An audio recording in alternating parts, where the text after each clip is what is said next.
Chapter 1239. Trial. Zhao Mu had been waiting for Zhao Zhai to arrive home. He interrogated Zhao Zhai and found out that Zhao Zai had gone somewhere else.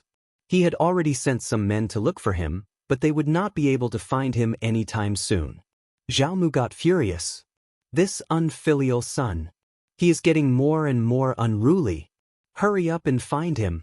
Send more people to find him and bring him back.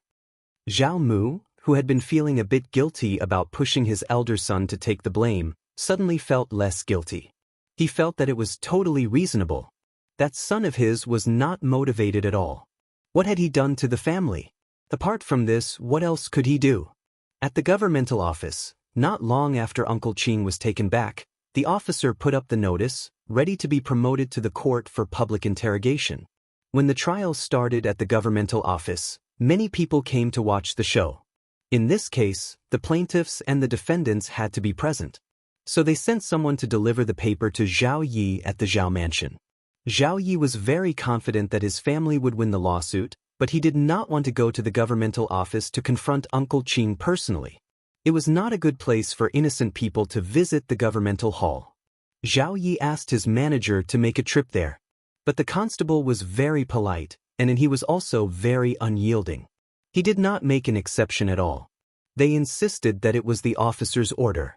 The officer asked second young Master Zhao to go there, so should second young Master Zhao leave on his own or be asked to leave by him instead? Zhao Yi was a little angry. He was cursing the constable inwardly. So stupid people! How dare he talk to him like this? He was going to find out who this constable was from strategist Yang. If he did not kneel down and kowtow, he would not be the beloved son of the richest man in Hangzhou. He was just a constable, and he had no idea what he was up to. But he was a public servant, and Zhao Yi had no choice but to cooperate. Otherwise, if he turned him down, he might be taken away by force. That would be so embarrassing. Zhao Yi came to the hall and glared at Uncle Qin, sneering proudly. Uncle Qin lowered his eyes, sneering as well. This young master simply had no idea that he was going to be in trouble. True, Ms.Qin was a low-class person, and the children she gave birth to and raised could not be that smart at all. They only knew how to play tricks. Soon it was time for the case trial. Zhao Yi did not want to kneel down, but the prefect had no intention of letting him do so. He did not dare to ask for anything in public, so he had to kneel down accordingly. He just consoled herself inwardly. Officer was just putting on a show. He was just putting on a show so that he would not be blamed for being biased. Officer, you are so considerate. But gradually, Zhao Yi felt that something was wrong. When the officer interrogated Uncle Qin about how he stole the contract from his master, Uncle Qin denied everything. The commoners who were watching the show were all shocked. After all, not everyone was so well informed. They only learned about this now. Oh my God, 100,000 mu mulberry fields? Did I hear that right? Stealing the contract? How dare they do so? If you find any errors, ads pop up, ads redirect, broken links, non-standard content, etc., please let us know reports so we can fix it as soon as possible. Chapter 540. Chapter 540. What does it mean to kill and punish the heart? Seeing Xianxia by charging at them with their own eyes, the three of them were terrified, their scalps tingling, and every single hair on their bodies standing on end. Terror, the terror of death. Jian Wuhui was the first to react. He was not willing to die under Jiang Xiaobai's sword just like that. Starry swordsmanship. Suddenly, Jian Wuhui roared with courage, mobilizing all his spiritual power to confront Jiang Xiaobai head-on. But what no one expected was that when Jian Wuhui applied all he had learned throughout his life, he astonishingly failed to block Jiang Xiaobai's effortless stab. But Jian Wuhui's attack had no effect on Jiang Xiaobai whatsoever. On the contrary, Jiang Xiaobai's sword effortlessly pierced through his energy center. He instantly felt like a deflated balloon, with a somewhat shrinking feeling. At that instant, a flood of emotions welled up in his heart. Jian Wuhui understood, this was deep despair. And after despair, what followed was surprisingly anger. Because he saw Ouyang Haohai and Li Shi running away. At the moment when Jian Wuhui resisted, the two of them instantly made their choice. They chose to run for their lives. Jian Wuhui's heart filled with hatred. Damn it, damn it. Jian Wuhui was unbearably furious, spitting out blood and stumbling to the ground. Despite everything, his eyes were filled with resentment. Not only hatred and fear of Jiang Xiaobai, but even more so, towering anger at the cowardly behavior of those two bastards running for their lives. They are just spineless. After disabling Jian Wuhui, Jiang Xiaobai did not kill him but simply glanced at the direction where the other two were fleeing. If you want to run, you might as well confront me head-on. Perhaps if you two join hands, you might have a chance of survival. Jiang Xiaobai lightly said, and immediately after, his figure instantly turned into a flash of sword light and disappeared from the spot. The two who were fleeing in front seemed to feel something and turned to look back simultaneously. Goodness, in an instant, both of them felt their scalps explode. What caught their eyes was a red long sword that was continuously enlarging. In an instant, the energy centers of the two fleeing men were easily pierced by Jiang Xiaobai. The two of them were dumbfounded. They didn't even have the chance to fight back. They didn't even dare to fight back. Was their cultivation going to be ruined just like that? Jiang Xiaobai, you bastard, you ruined my cultivation, I'm going to kill you. Li Shi immediately spat out blood as he roared in anger. But facing this impotent fury, Jiang Xiaobai's face did not show any ripples, his eyes were deep and calm. The two of them lost their spiritual power and had already become wastes. Other than lying on the ground like a dead dog, there was nothing else they could do. There was a hollow frustration in both of their eyes. They were unwilling. The realms and powers they had painstakingly cultivated were effortlessly ruined by Jiang Xiaobai. This felt even worse than being killed. Gentlemen, don't worry, this is just the beginning. Jiang Xiaobai threw the three of them together, a cold smile appearing on his face. However, the three of them were already completely numb, their hearts wouldn't ripple anymore, they knew that they were thoroughly finished. And Jiang Xiaobai didn't pay any attention to them. With a wave of his hand, a flash of golden light passed by, and the three of them were taken into the pagoda. What Jiang Xiaobai wanted to do was far from over. The essence of killing the mind and heart is that what you do is more painful than killing them. After all this had been done, Jiang Xiaobai's heart was extremely calm. He didn't feel any pleasure. He knew that all of this was due to the scheming of the sects behind these people. Without the backing of the sects, these people amounted to nothing. And since they dared to do this, they should be prepared to bear the consequences. He coldly glanced around. None of the people from the major power alliances dared to step forward. They were shouting just a while ago about wanting to kill Jiang Xiaobai, but now they didn't even have time to run. If even the people from the holy city were not Jiang Xiaobai's opponents, what gave them the confidence? Jiang Xiaobai did not pay attention to this. His level was no longer here, and it was a waste of his feelings to compete with these people. There was no need at all. Different levels, different dimensions, naturally have different feelings. In Jiang Xiaobai's eyes, all these people could be easily erased with a wave of his hand, but he didn't bother to do so. It would be a waste of time and unrewarding. Especially, Jiang Xiaobai took a special look at his reputation panel. Sure enough, his negative reputation had reached over 13,000. What shocked Jiang Xiaobai even more was that his regular reputation was also holding up, already about to break through the 9,000 mark. Moreover, Jiang Xiaobai found that the points generated by these two categories of reputation were not uniform. The gain from this was truly terrifying. It's a bit of a pity, there weren't enough people, not enough for me to kill. Jiang Xiaobai sneered. However, the issue was resolved. He put away everything, then turned to look in the direction of the holy city. All of you better wash your necks and wait. Holy city, I'm coming for you soon. Jiang Xiaobai thought to himself, then immediately set off. The people from the surrounding alliances had already scattered and fled far away. Who would dare to provoke Jiang Xiaobai? Now, they only hoped that Jiang Xiaobai would not chase them. And the events that happened here today have spread outwards at a terrifying speed.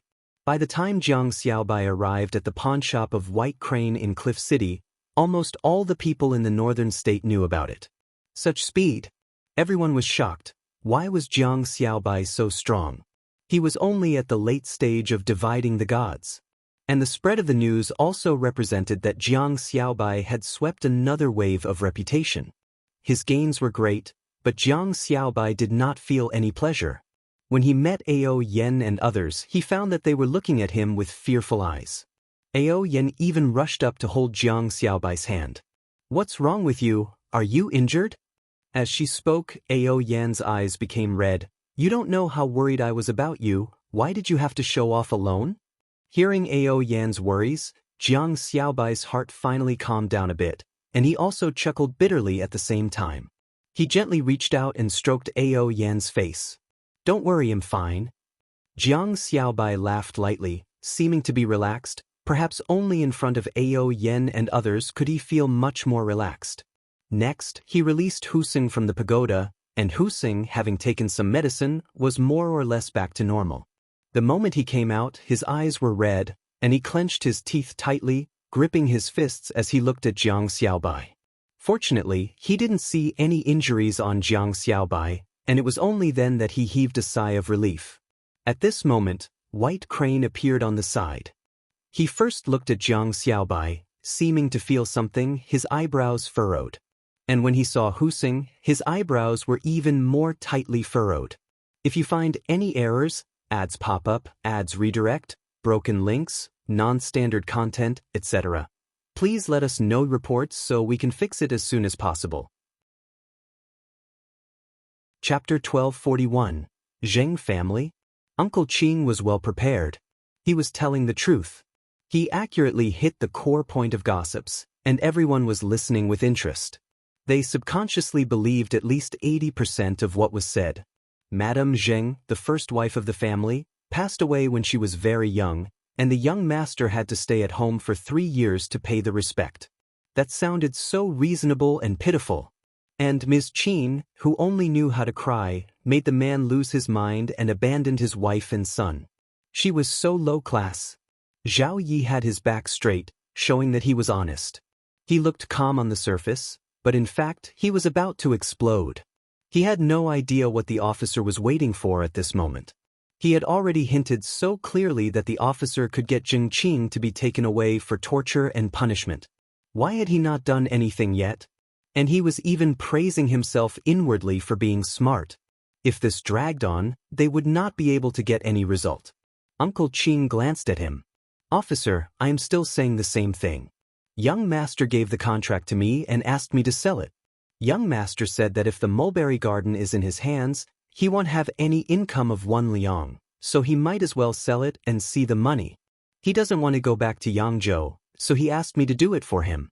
Young master trusts me, so I did what he asked me to.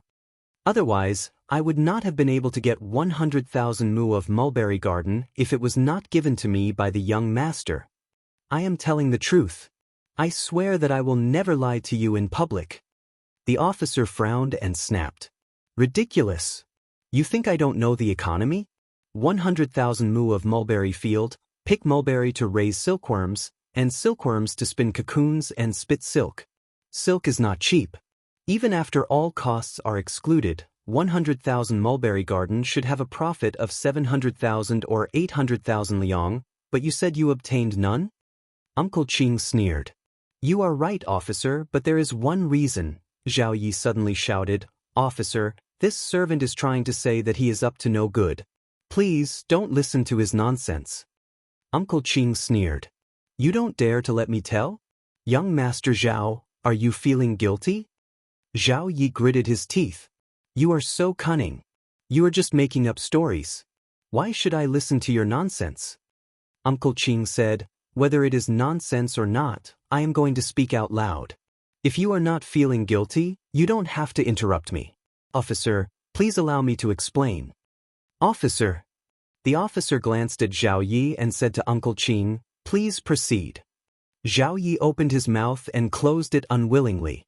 He did not know if it was an illusion, but when the officer glanced at him just now, he felt a chill down his spine. "Thank you, officer." Uncle Qing said angrily, "The silk produced in 100,000 mu of mulberry fields is worth more than 1 million liang, but young master doesn't get a single liang every year, because all the silk has been taken away by the Zhao family for free. Everyone was in an uproar. Zhao Yi could not help but say, "Third brother is from the Zhao family, and you are part of the Zhao family's weaving workshop. What is wrong with your own silk supplying your own workshop?" "That is the Zheng family's mulberry garden. The Zhao family's properties belong to the Zhao family, but the Zheng family's mulberry garden is left to young master by our old master and Madame Zheng. Young master has a share in the Zhao family's properties, but the Zheng family's mulberry garden belongs to young master alone. Young master Zhao, you can't just have no idea about such a simple principle? If you find any errors, ads pop up, ads redirect, broken links, non-standard content, etc., please let us know reports so we can fix it as soon as possible." Chapter 1242, Old Story. Uncle Qing's men would never miss this opportunity. How can that be possible? I know the couple from the Zheng family, and the properties they leave to their lineal grandchildren should belong to the lineal grandchildren. How shameless of the Zhao family to take them all. True. That is not a small amount, more than 1,000,000 liang a year. They are father and son, but that is not right. The Zhao family are too greedy. Look at young Master Zhao, he even tried to stop Manager Zheng from speaking. It is obvious that he has taken advantage of the situation. Poor young Master Zhao, he has lost his mother, and even the properties left to him by his maternal ancestor have been taken away. But it is his own family who are taking advantage of him, and he can't say a thing. It was no wonder that he would rather sell it. If he sells it, they can at least get some money. It was no wonder that the Zhao family got so anxious when he sold them out. We can't take advantage of them anymore, can we? That is why the concubine's son is so annoying. He is riding on the lineal son's head. I heard that Ms.Qin hooked up with old Master Zhao a long time ago. She used to be kept as a mistress outside the family. Madame Zheng is a virtuous woman, and she said that to the public for the sake of the Zhao family's reputation. Oh my God, what is going on? Tell me the details. Uncle Qing's words had already surprised the onlookers. In addition, he had bribed those who were scattered in the crowd to keep up the rhythm. The situation was getting out of control. Zhao Yi shouted anxiously, "Zheng Qing, don't be a demon. You are lying. The mulberry garden belongs to the Zhao family. Mother is the daughter-in-law of the Zhao family, and the mulberry garden belongs to the Zhao family." Uncle Qing sneered. Second young Master Zhao is just a concubine's son, and the Zhao family doesn't have a concubine's son in charge. What are you so excited about, second young Master Zhao? The contract for Ms. Zheng's mulberry garden has always been in our madam's hands, and after she passed away, it fell into young Master's hands. It clearly says that it belongs to the Zheng family. How can it become the Zhao family's? I didn't know that Madame Zheng's private properties were shared among her husband's family. If you don't know anything, please don't say anything more, in case you become a laughing stock. You. Silence. The officer frowned. The properties belong to the owner, and the contract is the best proof. But young Master Zhao is from the Zhao family and he has senior members in the family. He should not have sold the properties privately. He should have talked with the senior members. Old Master Zhao should have taught him a thing or two. Uncle Qing bowed. You are right, officer. Zhao Yi. That was it? What did officer mean? He sounded as if he were admitting that Zhao Shu had sold the contract to Madame Xiao. That was not going to work. Also, as a member of the Zhao family, he sold something so important to the Zhao family behind his father's back. His father should teach him a lesson and ask him to get the mulberry garden back, so he could teach him how to do that. That was too easy for him. Officer, my third brother would never have done something like this behind father's back. This evil servant must have stolen the land contract and colluded with outsiders to take it for himself. He is lying. Please tell me the truth. Torture him. They were going to beat him on the board, clip his fingers and put on shackles. He was going to change the way he talked right now. There was no need to be polite when dealing with such a tricky slave. Chapter 1243. Certain? Zhao Yi harbored a secret wish, that he could command the guards to forcibly remove Uncle Qing from the scene. Uncle Qing responded with a disdainful sneer. Second young Master Zhao, I solemnly swear that I never betrayed my master. It was our young master who issued those orders. What's your intention in falsely accusing me? Zhao Yi retorted, with third brother absent, you have the opportunity to defend yourself. If you manage to extricate yourself from this predicament, you can take the money and disappear. Where else would I find you? I dare to swear. And what about you, second young Master Zhao? Perhaps we should use the same words with our young master. You make these accusations when he's conveniently absent. Utter nonsense. That's nothing but slander. Enough. The officer intervened sternly, rapping the wooden surface in irritation. This is a serious matter involving millions of liang. Mere words won't suffice. Second young Master Zhao, do you possess any evidence? Zhao Yi hadn't anticipated the prefect's inquiry. He clenched his teeth, suppressing his anger, and replied, Officer, my third brother is not capable of such treachery. It must be this servant. Uncle Qin vehemently protested, Officer, no, it wasn't me. Young Master Zhao, are you absolutely certain? Without a doubt. Uncle Qin sneered once more. And what if that's untrue? Second young Master Zhao might be unjustly accusing us. Fuming and humiliated, Zhao Yi reluctantly agreed with himself that he had to make a difficult decision. Officer, please apprehend Madame Xiao and interrogate her.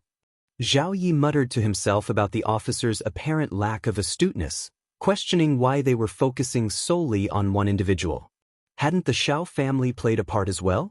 Furthermore, they should be subjected to rigorous interrogation. After some contemplation, the officer concurred with Zhao Ye's suggestion and instructed someone to summon the Xiao family.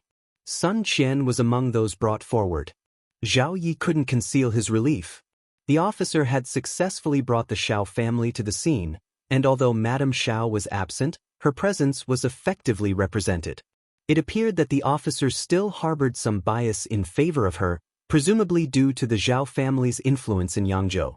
Sun Qian vehemently refuted Zhao Ye's claims, much like Uncle Qin, insisting that it was Zhao Shu who had brokered the contract sale.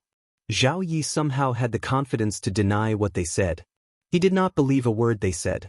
Even though he had no evidence, he still believed that it was Uncle Qin who had colluded with the Xiao family to get rid of the contract. He was so shameless that Ms. Zheng's mulberry garden became the Zhao family's. Uncle Qin almost laughed out of anger. Sun Qian did not have the patience to talk nonsense with Zhao Yi. He asked Uncle Qin to get young Master Zhao here, so that young Master Zhao would be present. But Uncle Qin was in a dilemma. He expressed that his young master really wanted him to make the decision. He was out of town and he might not be back anytime soon.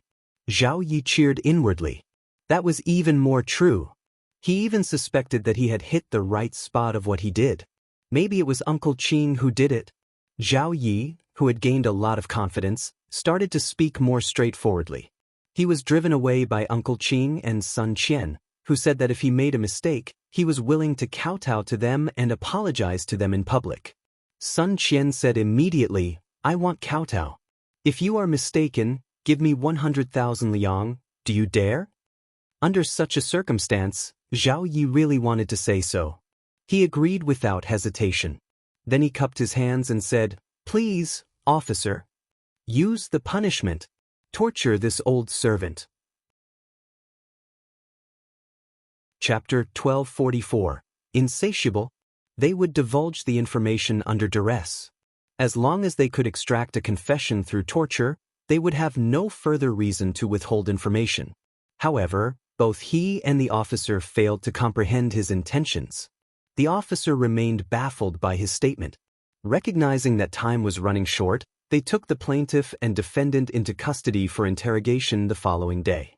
Uncle Qin and Sun Qian remained indifferent to the situation. Xiao Yunduan had already instructed them to spend the night at the government office. Zhao Yi was taken aback. He couldn't help but inquire, Officer, does this mean? Was the officer planning to imprison him as well? The officer paid no attention to his question and rose from his seat, commanding, Leave the hall. Zhao Yi stood there, lost for words. Zhao Mu breathed a sigh of relief upon hearing of Zhao Ye's detention, as the magistrate had not made a public announcement. This suggested that there might still be an opportunity to reverse the situation. Perhaps the magistrate was hinting at something. Zhao Mu couldn't help but feel a twinge of dissatisfaction when he thought about the lavish gifts he had distributed earlier. He decided to pay another visit to the prefect. This time, the officer received him, yet remained composed and enigmatic. They engaged in a session of Tai Chi, appearing gentle and smiling, but offering no concrete assurances. Zhao Mu grew increasingly frustrated. He cursed the officer for his insatiable greed. He couldn't shake the belief that the officer had no real interest in the gifts. With gritted teeth, Zhao Mu took a decisive step back. He subtly conveyed to the officer that once he secured the 100,000 mu of mulberry fields, he would readily allocate 30,000 mu of it to the officer.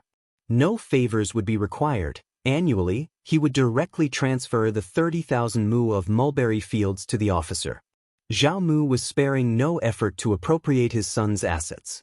He was essentially cutting into his own flesh and bleeding. Though the officer maintained a poker face, he, too, felt the sting in his heart. Being an official in Jiangnan, he needed to secure some profits. However, he was acutely aware that he couldn't accept any monetary gains or engage in illicit activities. Greed had its limits. He had principles. Zhao Mu's offer was like a Trojan horse, swift, precise, and ruthless. It was powerful and alluring. If not for Xiao Yunduan, he might have succumbed to the temptation. They wouldn't have to manage the 30,000 mu of mulberry fields personally. All they needed to do was collect the dividends every year, which amounted to more than 200,000 liang. It was an immense sum of money. But compared to her future and her life, money was the least of her concerns.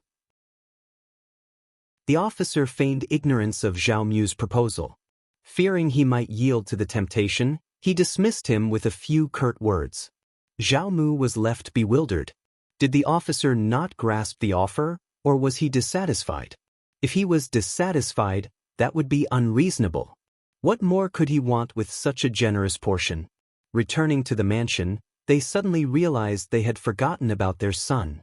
She had initially planned to remove her son from the mansion, but she refrained from mentioning it after the officer's taiji fist struck her.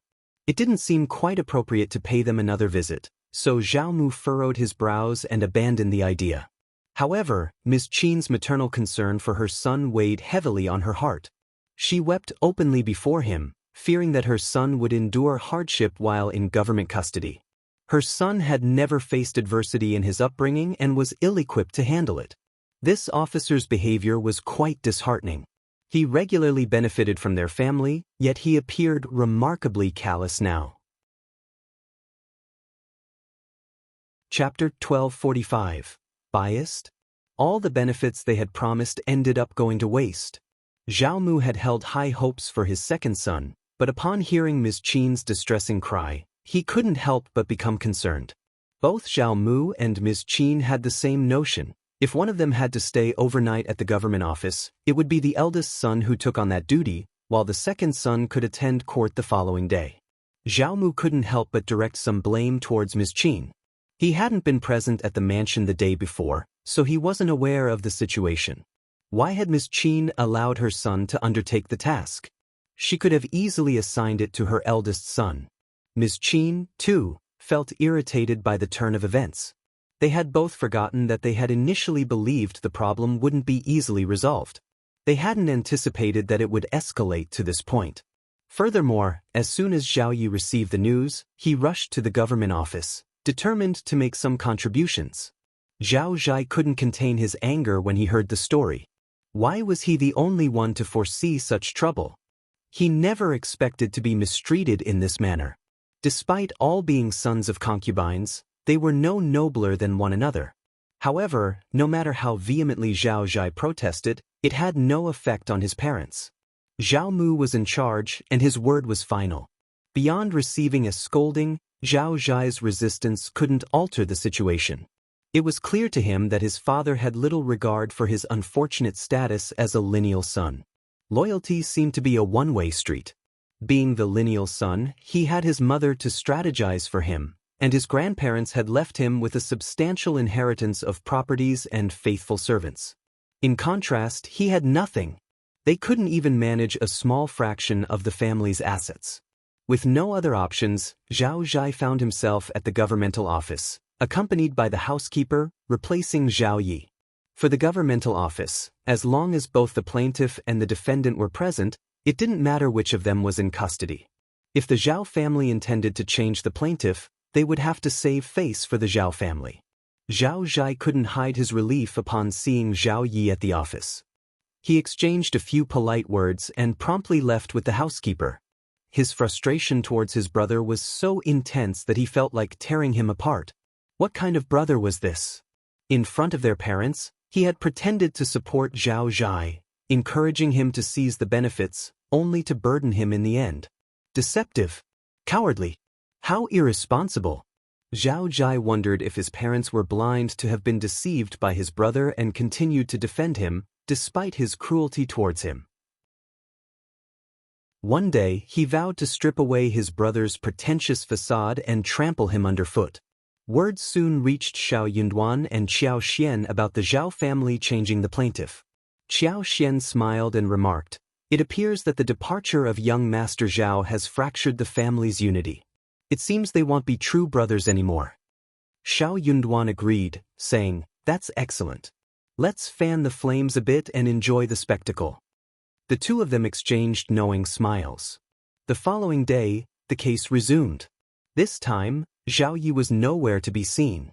He had asked Zhao Zhai to take his place as the plaintiff. Their father had informed Zhao Zhai about this change the previous day. Zhao Zhai grew even more annoyed and silently cursed Zhao Yi. Brother Grumpy, indeed, lived up to his nickname. He was different from Zhao Yi, who was composed and knew when to speak and when to remain silent. Brother Grumpy lacked the same level of patience. Hearing Uncle Qing and Sun Qian's denials and the interrogation, he could not stand that anymore. Chapter 1246. Insolent. Brother Grumpy glared at the couple with disdain.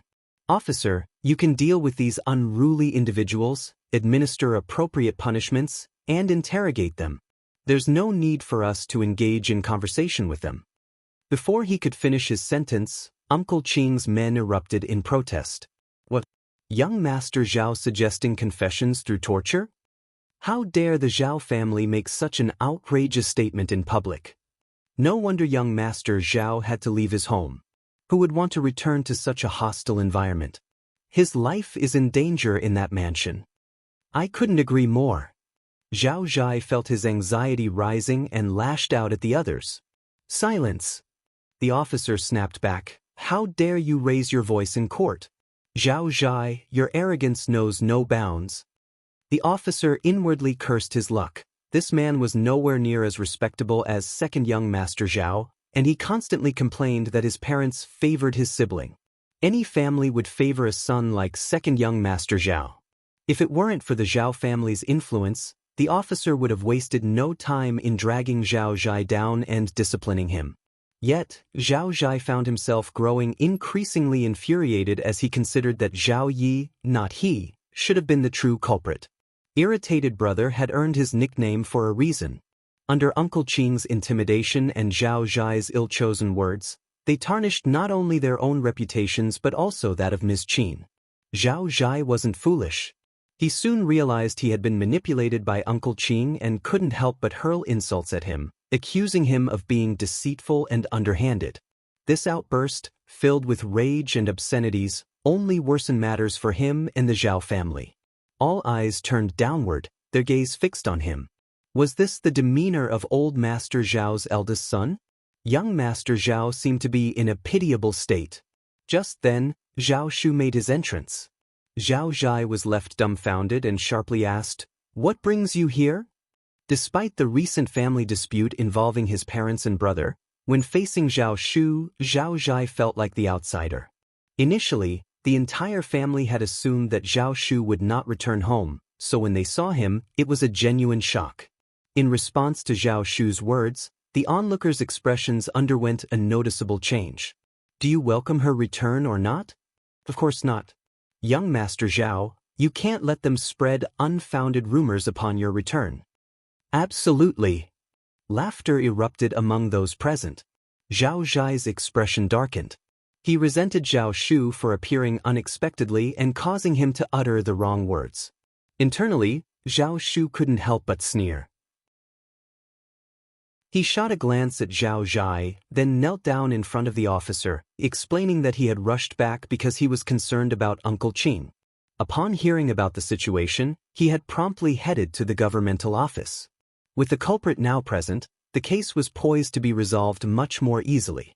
The officer quickly grasped the full picture of the situation. When it came to the impact of Zhao Shu's presence, Uncle Qin and the Zhao family couldn't hope to measure up.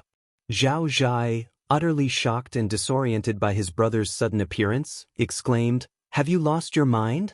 No one authorized you to sell it." Amusement danced in Zhao Shu's eyes as he calmly replied, "The mulberry garden belongs to my grandparents, and they passed it on to my mother, who in turn handed it down to me.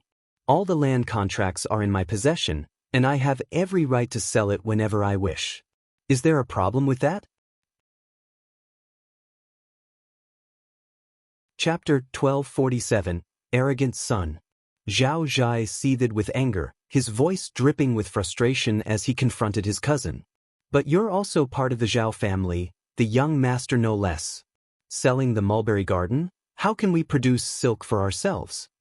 Zhao Shu retorted with a hint of indifference, "You can always buy it."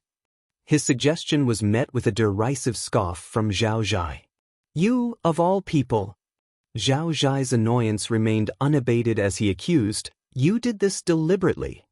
Zhao Shu calmly explained, "Those lands were passed down from our grandparents, and I have every right to manage them as I see fit. I need the money, so selling them is my prerogative. If you wish to purchase them, I can intercede with Madame Xiao on your behalf. Perhaps she might consider selling you half. Are you interested?" Zhao Zhai was left in contemplative silence.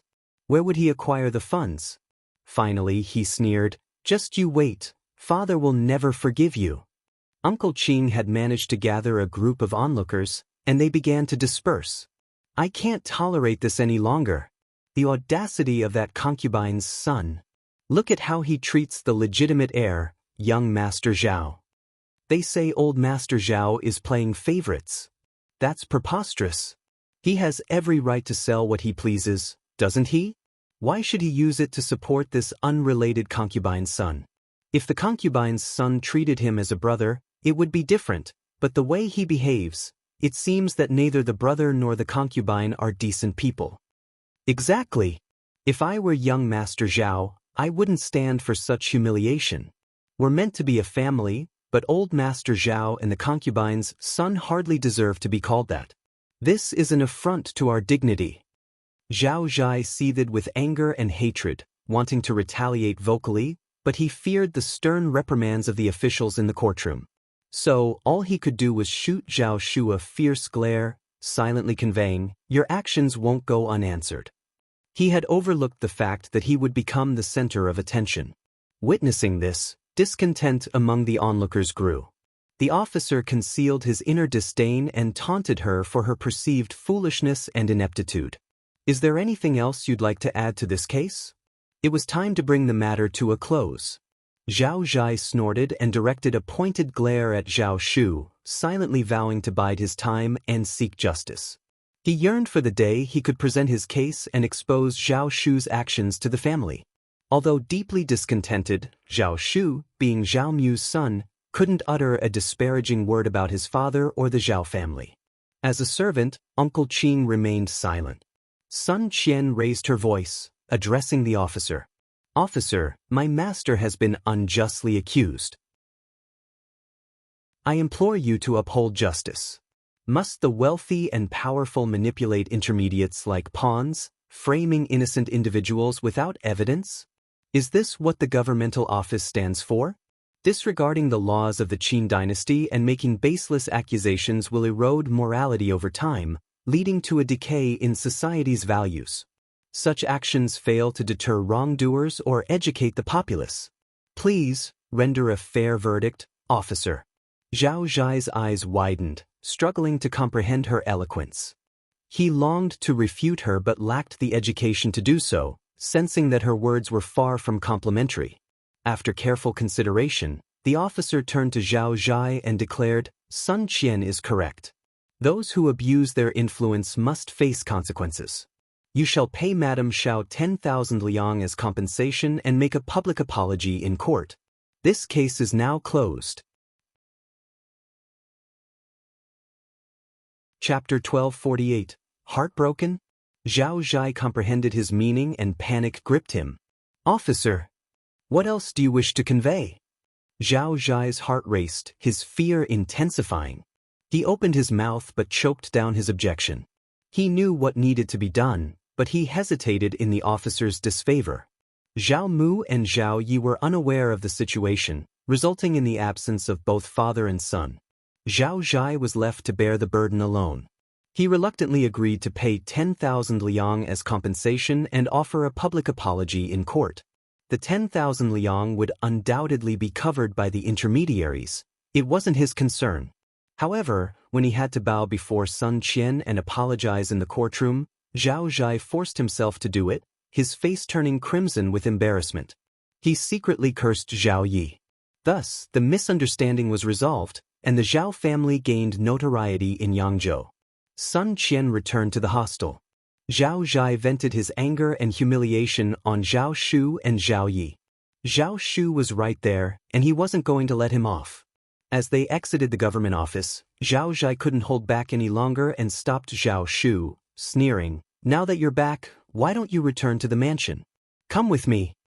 They weren't in court, so there was no need to consider Zhao Mu and the Zhao family's face. As for Zhao Zhai, Zhao Shu couldn't care less about him. He sneered as if he had heard something unbelievable. I told you I'm not returning to the mansion. That's my home, where I was born and raised. If I'm not going back, where else would I go? Zhao Zhai felt a pang of heartache. He hadn't returned to the Zhao family until he was 12 years old, born to a concubine. He simply couldn't find the words. Before he realized what was happening, Zhao Shu and Uncle Qing had already departed in the wagon. Zhao Zhai seethed with anger as he spat in the direction they had departed. He stormed over to the Zhao family's wagon and curtly ordered the coachman to hasten their journey.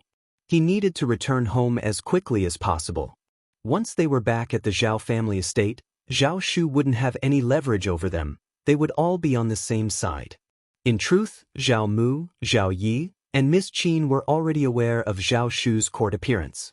But now that Zhao Shu had openly declared his intentions, Zhao Mu's presence at the court would be futile.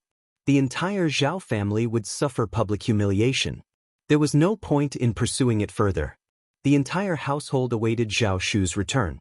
Ms.Qin seethed with anger, inwardly cursing why this troublemaker had chosen this moment to come back and disrupt her plans. She still held strong confidence in her scheme, believing that as long as Zhao Shu didn't return, she would secure 100,000 mu of mulberry fields. However, Zhao Mu was deeply irritated by recent events. They had given away precious possessions to play with antiques and money, subjected themselves to humiliation in court, and made a mockery of their reputation, all for nothing. Zhao Shu returned to the Zhao family accompanied by Uncle Qing and 8 formidable servants. The moment he stepped into the mansion, the housekeeper ushered him into the main hall, saying, Old Master and Madame Qin are waiting for you. Zhao Shu shot the housekeeper a cold, disdainful look. Madame Qin? Is my father married to a second wife? The housekeeper stammered, No. Then where is this Madame Qin about? Zhao Shu sneered and brushed past him.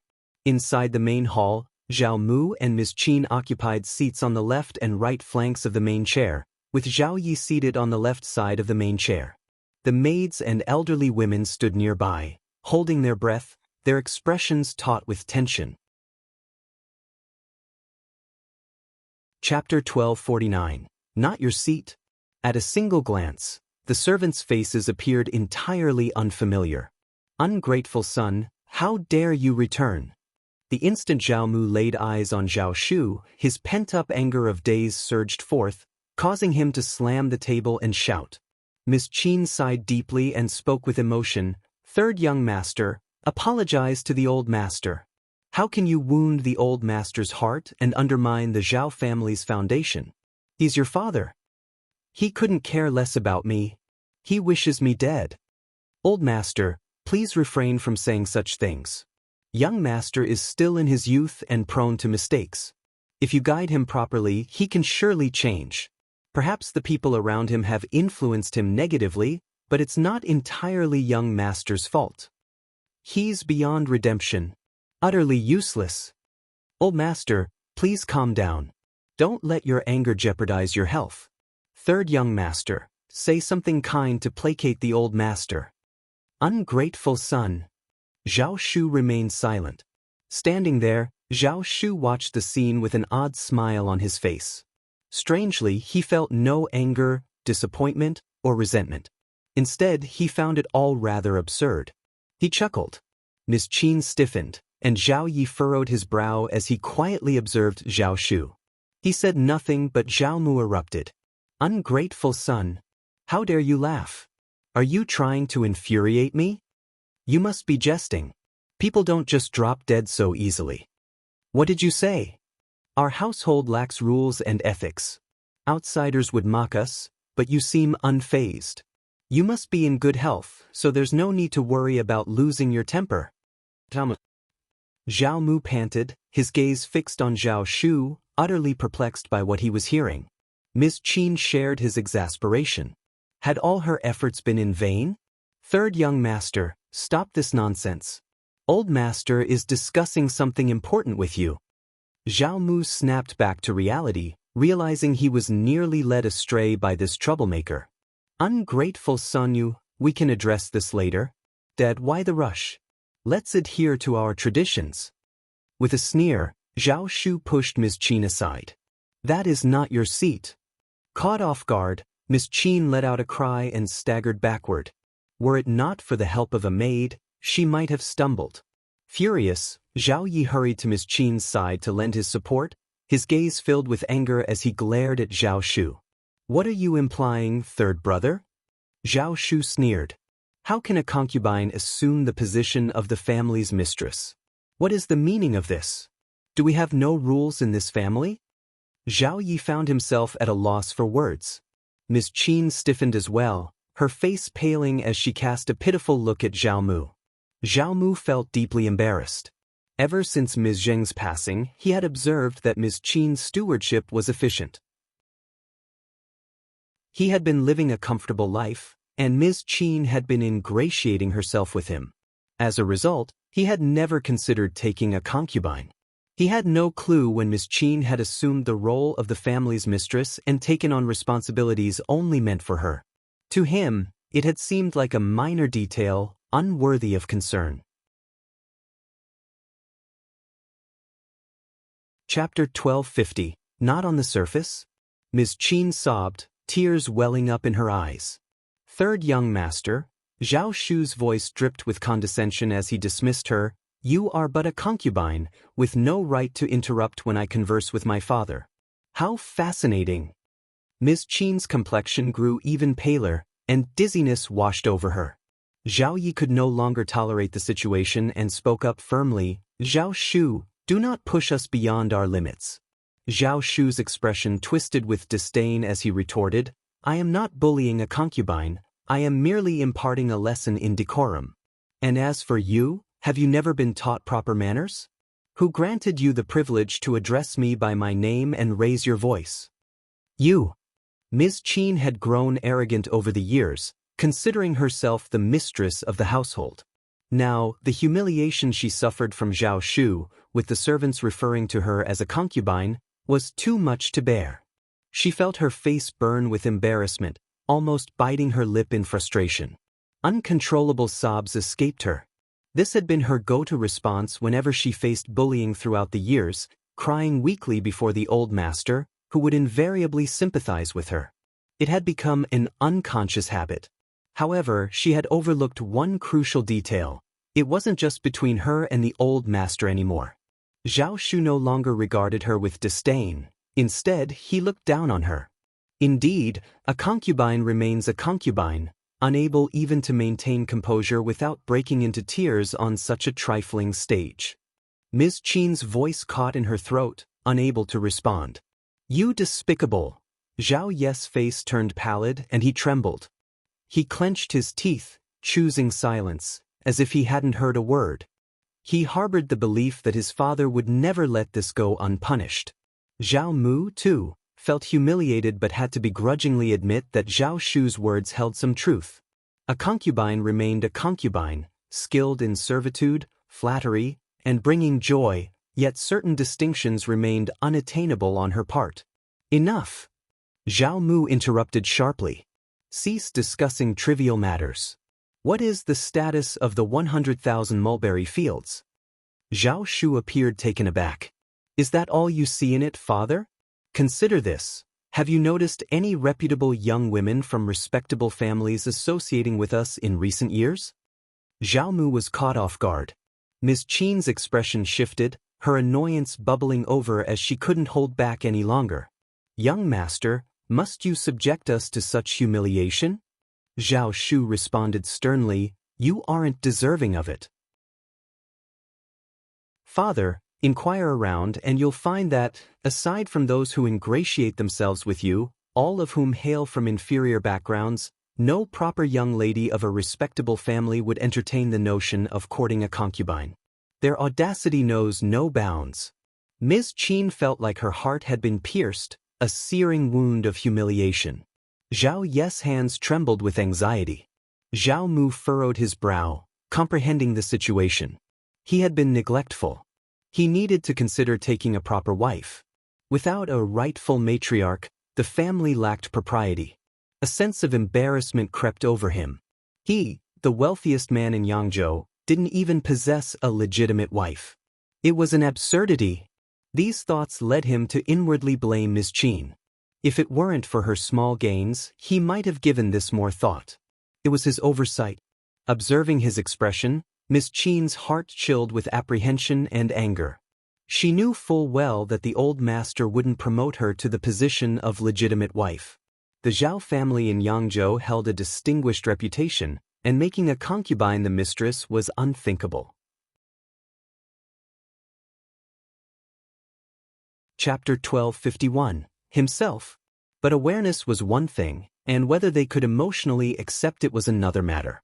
She felt so unconvinced and wronged, especially after enjoying the power and authority as the mistress of the family for years. She couldn't simply relinquish it like this. Ms.Qin's heart was in turmoil. A sharp glint flashed across her downcast eyes, and she shivered with a cold feeling deep within her. She couldn't even bring herself to remember the 100,000 mulberry fields at this moment. If another woman from the family were to enter the mansion and give birth to a legitimate son, what would become of her and her son? How much would they receive? Not even the 100,000 mulberry fields would remain in their possession. Having firmly made up his mind, Zhao Mu addressed Zhao Shu coldly, let's not digress. I'm asking about the mulberry fields. Provide a clear explanation. Ms.Qin and Zhao Yi exchanged a fearful glance, their hearts sinking further as they felt an increasing sense of threat. Zhao Shu's impoliteness towards Ms.Qin didn't elicit any reprimand from Zhao Mu, he simply passed along the message. It became evident that Ms.Qin held no significance to him. If this was how Zhao Mu treated Ms.Qin, what chance did Zhao Yi and Zhao Zhai stand? It was apparent that Zhao Mu's primary concern was his own interests. With a smile on his face, Zhao Shu was about to respond when the housekeeper hurriedly entered and bowed. Old master, Madame Xiao is here looking for you. Zhao Mu sneered. They dare to come? Let them in. It was Sun Qian. Coincidentally, Zhao Zhai returned and entered the room alongside Sun Qian. As he started to berate her, Sun Qian shot him a cold glare, rendering him silent out of fear. When Zhao Zhai realized that Sun Qian was still maintaining his arrogance within his home, his annoyance grew even more pronounced, and he began to utter curses once again. Sun Qian, however, showed no regard for formalities. With a nonchalant flick of his foot, a small stone struck Zhao Zhai's ankle. In response, Zhao Zhai let out a piercing scream, collapsing to the ground in agony, clutching his leg. Sun Qian smirked silently and sauntered past him. Upon encountering Zhao Mu, Sun Qian swiftly conveyed his intention. He was here for money. The official had granted compensation of 10,000 liang and issued an official apology in court. Zhao Zhai had already offered apologies on behalf of the Zhao family, and he had come now to collect the money. Upon hearing Zhao Zhai apologizing on behalf of the Zhao family, Zhao Mu's anger surged even further. He shot a disdainful glare at Ms.Qin, seemingly blaming her for her son's actions. Ms.Qin bit her lip, silently pleading not to be held solely responsible. After all, she wasn't the only one who had raised him. Before Sun Qian could finish his demand, Zhao Yi interjected with a reminder that in court the previous day, he had pledged to compensate with 100,000 liang if he were caught lying. Therefore, the Zhao family should now provide 110,000 liang. This declaration further fueled Zhao Mu's fury, and he cast a cold, questioning look at Zhao Yi, who found himself unable to explain. He hadn't anticipated this turn of events. However, the real question was, what was the official's motive? If he intended to penalize Zhao Shu, he could have quickly retrieved the contract, even with Zhao Shu's return. But there was an inexplicable twist to the situation that left Zhao Yi baffled. Reluctantly, Zhao Yi couldn't deny the truth presented in court, especially with Sun Qian's behavior as evidence. Thus, he averted his father's gaze. Suppressing his anger, Zhao Mu pressed on, "Mr. Sun, about the matter of the mulberry fields, give me the money first, I'm here for the money. As for the 100,000 mulberry fields, old Master Zhao, you're the wealthiest man in Hangzhou, surely you can provide 110,000 liang, can't you?" Chapter 1252. Unthinkable. Zhao Mu sneered, dismissing the sum of 110,000 liang as inconsequential. A mere 110,000 liang? The Zhao family possesses far more than that. Butler, withdraw 110,000 liang from the account. Yes, old master. Mr. Sun, what are Madame Xiao's intentions regarding the 100,000 mulberry fields? Zhao Shu inquired, feigning innocence. Since the mulberry garden belongs to old master and his wife, what are your thoughts on it, young Master Zhao? Zhao Shu nodded in agreement. Indeed, I've already sold off the mulberry garden. This revelation sparked another surge of anger within Zhao Mu. He couldn't help but seethe with frustration at his disobedient son. It was an immutable fact, one that gnawed at him relentlessly. Taking a deep breath, Zhao Mu continued, "Madame Xiao, are you planning to sell the silk, or?" His heart ached once more at the thought. The silk produced from the 100,000 mu mulberry field should have rightfully belonged to him, sparing him the need for any liang. Yet now, it had all slipped through his grasp. Unfilial son. Unfilial son. Sun Qian clarified, "We are indeed selling the silk. My madam has made it clear that only those who excel will have the privilege to purchase it. If you wish to acquire some old Master Zhao, you may discuss it directly with the manager. My madam isn't personally involved in these matters." The manager in question was not under Qiao Xian's authority but was instead managed by Zhao Shu and Uncle Qing. Sun Qian was merely a pawn, playing her role according to Zhao Shu's scheme. Upon hearing Sun Qian's words, the Zhao family's hearts skipped a beat. Madame Xiao was not personally overseeing such a substantial enterprise? This revelation hinted at the Xiao family's considerable influence. He couldn't even bring himself to contemplate it. This only deepened the apprehension Zhao Mu and the Zhao family felt towards Qiao Xian. They couldn't afford to underestimate Zhao Shu either. Zhao Mu found Sun Qian's tepid response to be deeply dissatisfying.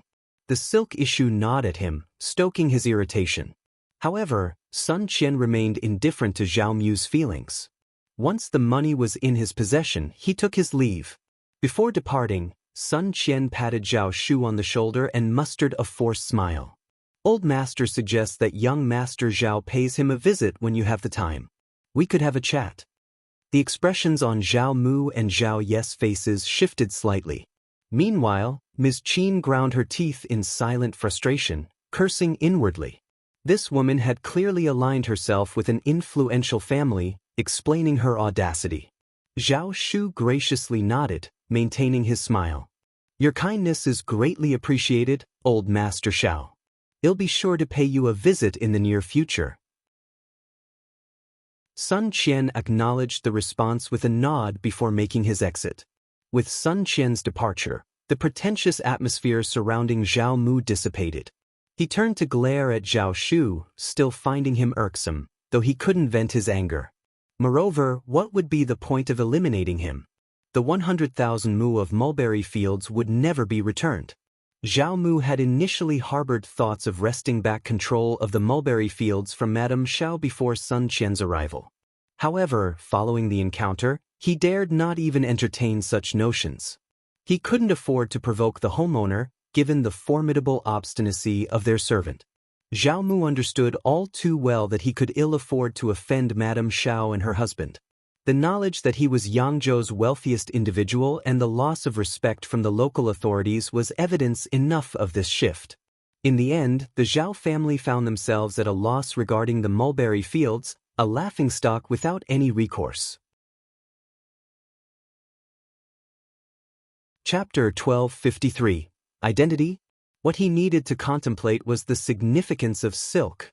The absence of the silk mill would unquestionably leave them in distress, but they couldn't proceed without it. Madame Xiao had recently acquired her own mulberry fields, and old Master Xiao appeared to have a cordial relationship with his estranged son. If this estranged son could negotiate amiably with Ms. Xiao and her spouse, they might secure silk at a more favorable rate. Ms.Qin remained oblivious to Zhao Mu's thoughts, yet she couldn't fathom why Zhao Mu refrained from reprimanding Zhao Shu. Old Master, even if we were to sell the 100,000 mu of mulberry fields, where would the proceeds go? Zhao Mu's eyes gleamed as he directed his gaze toward Zhao Shu. Indeed, money. A conservative estimate indicated that 100,000 mu of mulberry fields could yield at least 700,000 liang, accounting for all expenditures. If the mulberry fields were sold in their entirety, the sum would likely exceed 2 million liang, wouldn't it? With such funds at their disposal, they wouldn't need to worry about purchasing silk for the next 3 or 4 years. In reality, despite the vast scale of the Zhao family's workshop, it didn't necessitate 100,000 mu of mulberry fields to sustain its silk production. Zhao Mu had been consistently selling silk sourced from Ms. Zheng's mulberry garden every year. Ms. Zheng was well aware of this, as was Zhao Shu. What course of action should they take? Ms. Zheng was the spouse, and her son was still in his formative years. Her parents were no longer alive.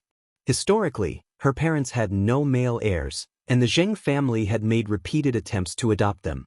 Fortunately, the Zheng family's standing in Yangzhou was not robust, and Ms. Zheng's parents possessed ample wealth to dissuade such efforts. Nevertheless, Ms. Zheng and her kin had a strained relationship with the clan. It was implausible for Ms. Zheng to oppose her husband. So she chose to turn a blind eye and allow her husband to claim all the profits from the mulberry garden, solely to safeguard her son and herself.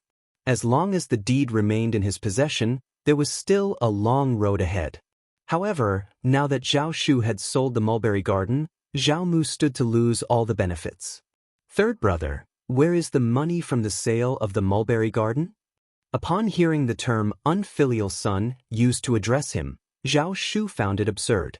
But the change in his father's demeanor indicated one thing. He was now somewhat afraid of him. He was no longer as nonchalant, casual, and indifferent as before. When his father wasn't afraid of him, it didn't concern Zhao Shu. However, now that he wouldn't hold back. Zhao Shu didn't immediately respond. Instead, he turned to Ms.Qin. It appears that concubine Qin hasn't learned when to remain silent or recognized her place.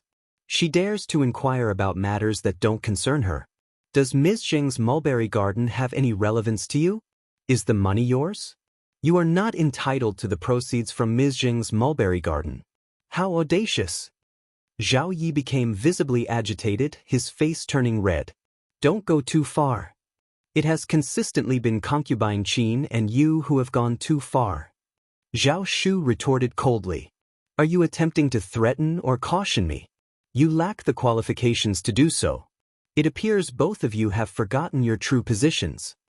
How about we share this tale with others so they can pass judgment? Ms.Qin and Zhao Yi were infuriated. Zhao Shu experienced a mix of satisfaction and bitterness. The bitter part was that Ms.Qin and her son had inflicted immense pain on his mother. His mother was deeply hurt. Faced with a woman like Ms.Qin, who frequently feigned weakness and tears, his mother couldn't take action against her for his sake, allowing her to do as she pleased. She must have been seething with anger, grief, and restraint deep within her heart. Chapter 1254. Ms.Qin's Guilt? But in this moment he felt no obligation to concern himself with anything. He had reached his breaking point with the trio, and their dealings with the demon were of no concern to him. He could taunt them without restraint. So what if they were infuriated? So what if Zhao Mu seethed with anger? Did he care? Yet, the absence of his mother weighed heavily on him. Ms.Qin was so humiliated that tears flowed freely from her eyes. She turned towards Zhao Mu, her voice trembling with emotion. "Master, I've dedicated countless years to your service and given birth to 2 of your sons. I've toiled tirelessly for you and the Zhao family. Haven't I earned some respect? I'm already a grandmother, and the shame is too much to bear." Zhao Mu furrowed his brows, agreeing with Ms.Qin. He had always been captivated by her beauty and grace, and he harbored no fondness for Zhao Shu. He shot an irked glance at Zhao Shu. "Enough, third brother, enough." Zhao Shu grinned. "So you see my point too? You may not consider this pressing, but I believe it's a matter of utmost importance that demands thorough discussion. After all, our family lacks clear hierarchy and rules. We risk being ridiculed and scorned by outsiders, and chaos may befall our family." "Grandmother, you say? You're merely a concubine. Who do you think you are? No one addresses you as grandma. When did you become my father's stepmother?" Ms.Qin's body quivered, her lips quaking and her face turned ashen. She clenched her teeth to stifle her urge to scream. Inwardly, she seethed with curses, wishing she could tear Zhao Shu apart. "Dad," Zhao Shu smirked as he addressed Zhao Mu, "I've noticed you have several concubines, and you're in the prime of your life. Yet, none of them have borne any children in recent years. It's rather peculiar, don't you think? Could it be that someone doesn't want you to have more offspring? I suggest you investigate this matter." "What are you implying, third young master?" Ms.Qin let out a piercing scream. She needlessly succumbed to panic. Little did she realize that Zhao Shu's intention was merely to rile her up, to stir trouble for his own amusement. He thrived on such provocations. This was not her first encounter with his selfish and malicious nature. She lacked foresight, driven solely by immediate gains, with no regard for the future. Consequently, there was nothing she wouldn't dare. She acted impulsively, pursuing her desires without restraint. With 2 sons of her own, she refused to let any other woman bear more children. As for the consequences of her actions, and what would happen if she were ever discovered, she had never contemplated these long-term implications. But when Zhao Shu suddenly broached the topic, an unsettling feeling gripped her. She couldn't quite grasp Zhao Shu's intentions. After all, he had inherited a fair share of Ms. Zheng's loyal attendants, making it not entirely implausible for him to unearth some hidden truths. Her anxiety caused a flicker of surprise to cross her face. Zhao Mu, who hadn't previously pondered these matters, found himself growing suspicious. Zhao Yi shot a venomous glare at Zhao Shu and silently lamented that his mother must have been deeply shaken. Something must have transpired. He reassured them, "No, Ms. Concubine, please don't be distressed. I know the kind of people you are, and I trust in your character. There's no need for sorrow."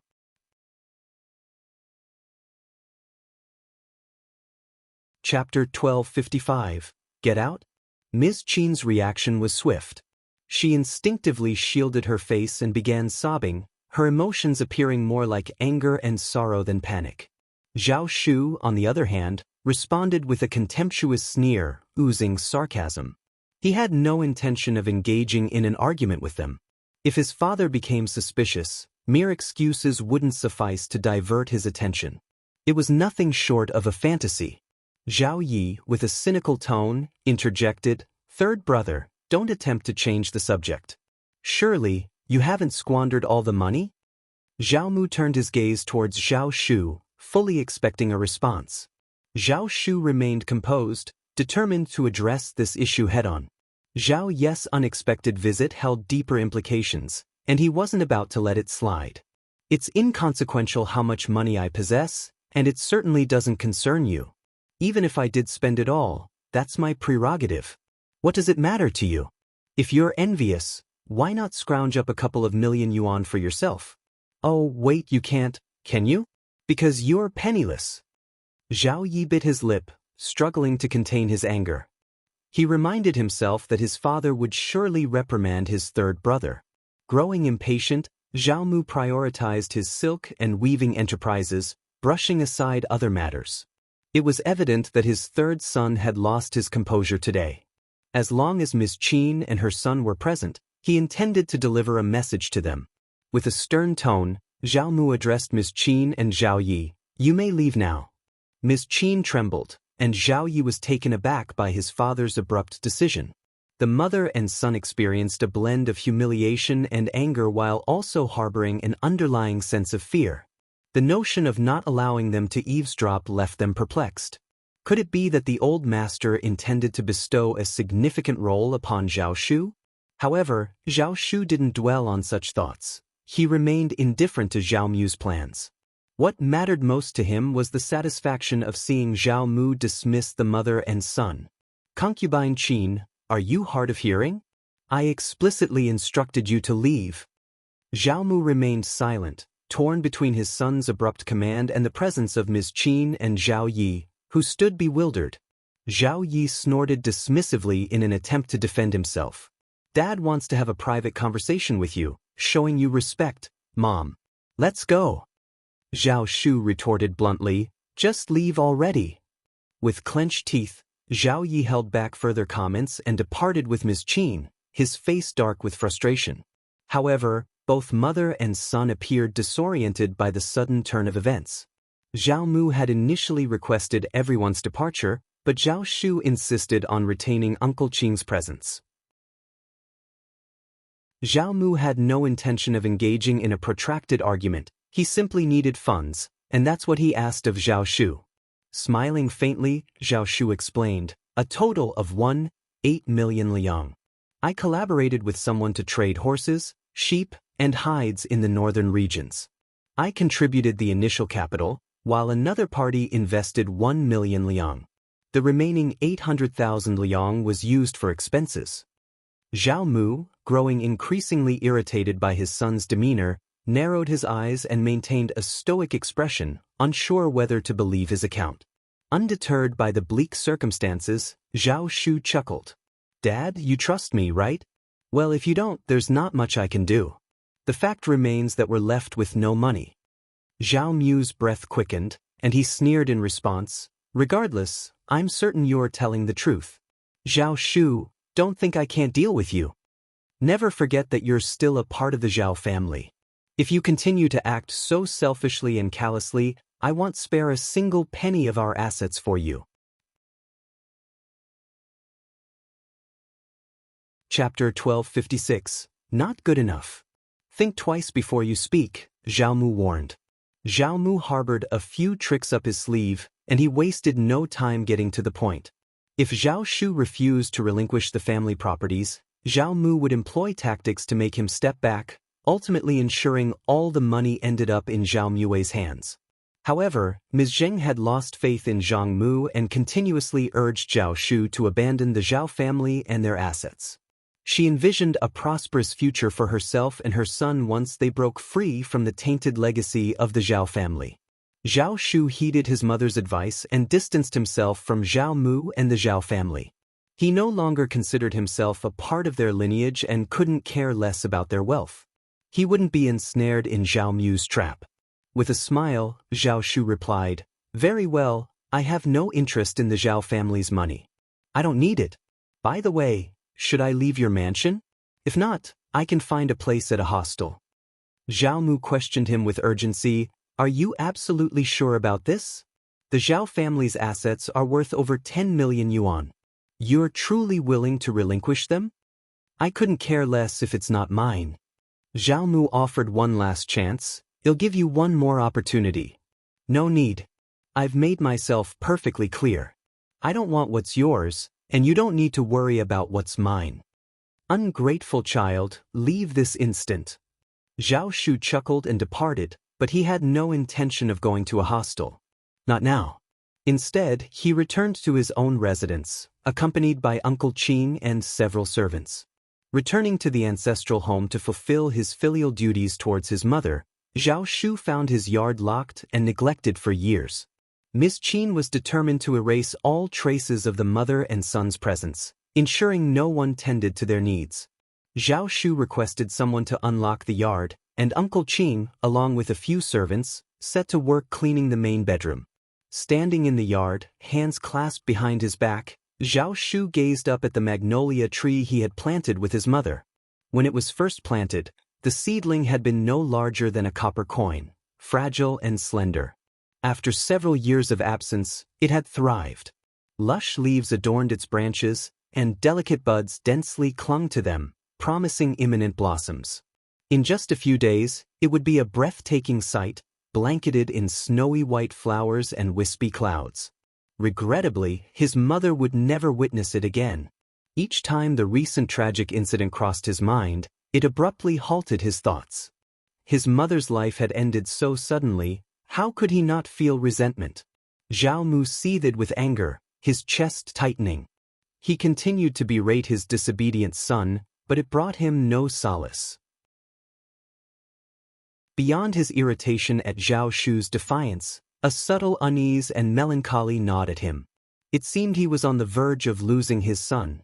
However, his mood shifted as he learned that Zhao Shu was residing in his former yard.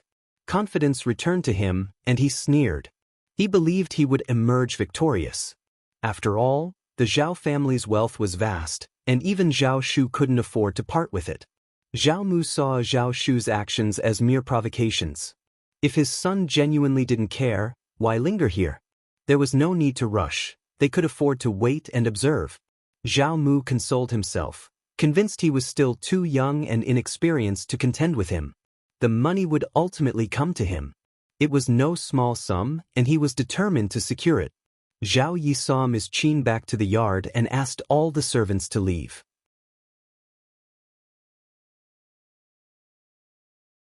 Chapter 1257. 1 and Ms.Qin clutched her chest, her tears flowing freely. That wretched man is pure evil. What is he doing here? Why hasn't he met his end outside? We must devise a plan to rid ourselves of him. Zhao Yi seethed with irritation, humiliation, and rage. When he had first entered the mansion, he was but a mere child, fully aware of his status as a lowly concubine's offspring, miles apart from the rightful heir of the Zhao family.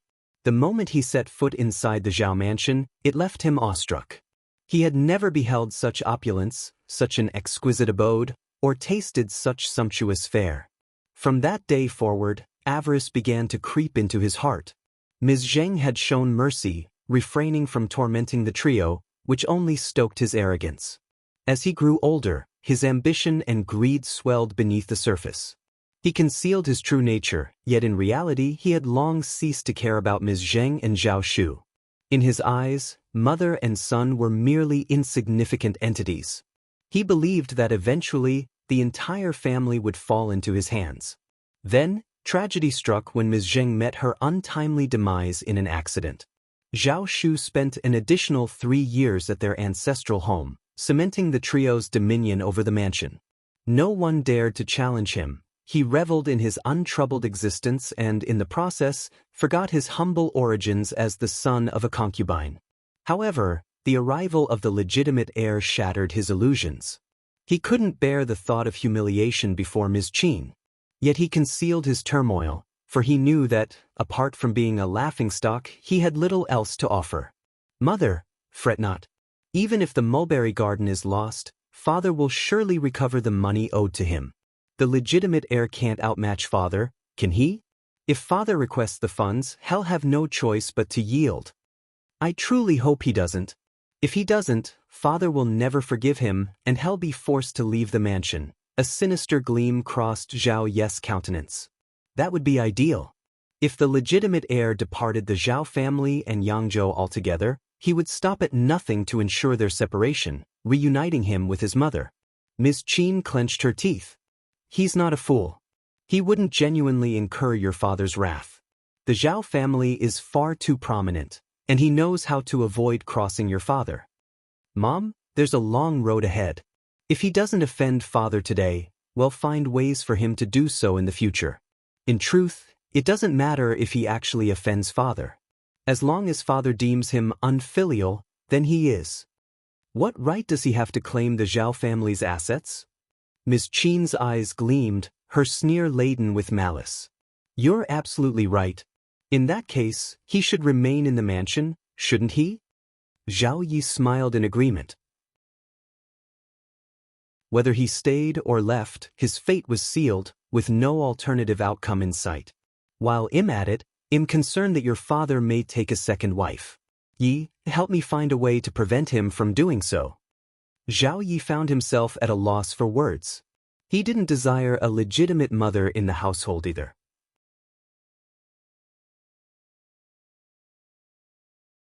Chapter 1250, Great Space. If his mother assumed control over the family, it would be preferable to entrust the household to any other woman. Only in her capable hands did he truly feel like the rightful heir. Regrettably, he couldn't alter that reality. Mum, don't fret. Dad is preoccupied with thoughts of the weaving workshop and silk. He scarcely considers this matter. Even if he genuinely intends to marry her, it will be months before it crosses his mind. The wedding might not occur until year-end or even next year. We still have ample time. Mom, what if we forge connections with the matchmakers in Yangzhou? If we can't prevent them, we can at least ascertain which girls might be suitable for father. A glimmer of hope appeared in Ms.Qin's eyes as she beamed at him. Yi, you genuinely care for your mother and think on her behalf. She might even persuade Zhao Mu to wed the girl she favored as his second wife, without Zhao Mu's awareness. What he needed was a capable household manager and the intervention of a skilled matchmaker. There was considerable room for maneuvering. They simply needed to expend a bit more money. She was no longer the penniless woman of the past. She possessed substantial wealth, and matchmakers would undoubtedly be drawn to her. You are my son, and it's my son's duty to look out for his mother, Zhao Yi replied with a smile, casually adding, speaking of which, shouldn't elder brother have returned from the governmental office by now? Why hasn't he joined us yet? Only then did Ms.Qin remember her eldest son. Annoyance washed over her. I wouldn't have overlooked this if you hadn't reminded me. But where is he? Going for a stroll while there's a family matter to attend to? How can he be so carefree? Ms.Qin was distinctly displeased. With Zhao Zhai's presence, the three of them would carry more authority than just the two of them. Moreover, Zhao Zhai was a forthright man who wouldn't tolerate any nonsense from Zhao Shu. He might even resort to physical violence. Zhao Shu undoubtedly warranted such treatment. Zhao Yi was consumed by jealousy. Witnessing his mother chastise his elder brother, he found himself defending him and trying to dissuade his mother. As for Zhao Zhai, he had not gone out for a leisurely walk. As Ms.Qin had anticipated, he couldn't wait to return to Zhao Shu's residence and confront him. However, an unfortunate accident had occurred. Ms.Qin had taken a nasty fall, leaving her ankle swollen like a steamed bun. She had to be carried back to the yard, where she lay in bed, groaning and urgently calling for a doctor. Upon hearing the news, Ms.Qin went to visit Zhao Zhai, her heart aching for him as she saw his distress. Ms.Qin found some solace in hearing Zhao Zhai berate Zhao Shu. Later in the afternoon, Zhao Yi paid a visit to Zhao Zhai. Instead of quarreling, the two brothers found common ground in their opposition to outsiders. Zhao Zhai was acutely aware of this fact. However, he soon found himself misled by Zhao Yi once more. After Zhao Yi's departure, Zhao Zhai couldn't help but contemplate seeking revenge against Zhao Shu. A legitimate son? He had no mother, no father, and even his maternal relatives had vanished. So what if he was the legitimate son? He was merely the son of a concubine, and he was determined to make life miserable for the legitimate son, dragging him through the mud. What was wrong with that? By the time he was done, the legitimate son would learn not to trifle with him. But the Zhao family hadn't anticipated that circumstances would change so rapidly. The next day, a representative from the Zhao family arrived, requesting Zhao Shu to pass on the inheritance. They intended to adopt the deceased brother of the clan's leader as the rightful heir. Naturally, Zhao Shu bestowed numerous advantages upon the clan leader, delighting him immensely. Zhao Shu was more than eager to do so. This strategy ensured that he wouldn't be under the direct authority of the senior members and, moreover, allowed him to distance himself entirely from Zhao Mu. Stunned and incensed, Zhao Mu refused to let this scenario unfold. Despite his personal animosity towards Zhao Shu, he couldn't overlook the fact that Zhao Shu was his sole legitimate son.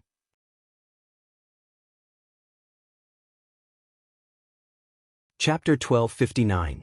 Not Truth. His sole heir was about to be adopted. How could he be so shameless? The chief and the clan elders produced Ms.Qin's letter along with the signed evidence. Zhao Mu's face alternated between shades of crimson and pallor, leaving him so embarrassed that he wished for nothing more than to disappear into the ground. He had never anticipated that even Zhao Shu, his own kin, had underestimated the extent of Ms.Qin's preparation. It was Auntie Qing who had safeguarded the letter, eventually passing it on to Zhao Shu when he made the decision to return to Hangzhou. Without hesitation, Zhao Shu had gone to the clan elders before making his journey back to Hangzhou.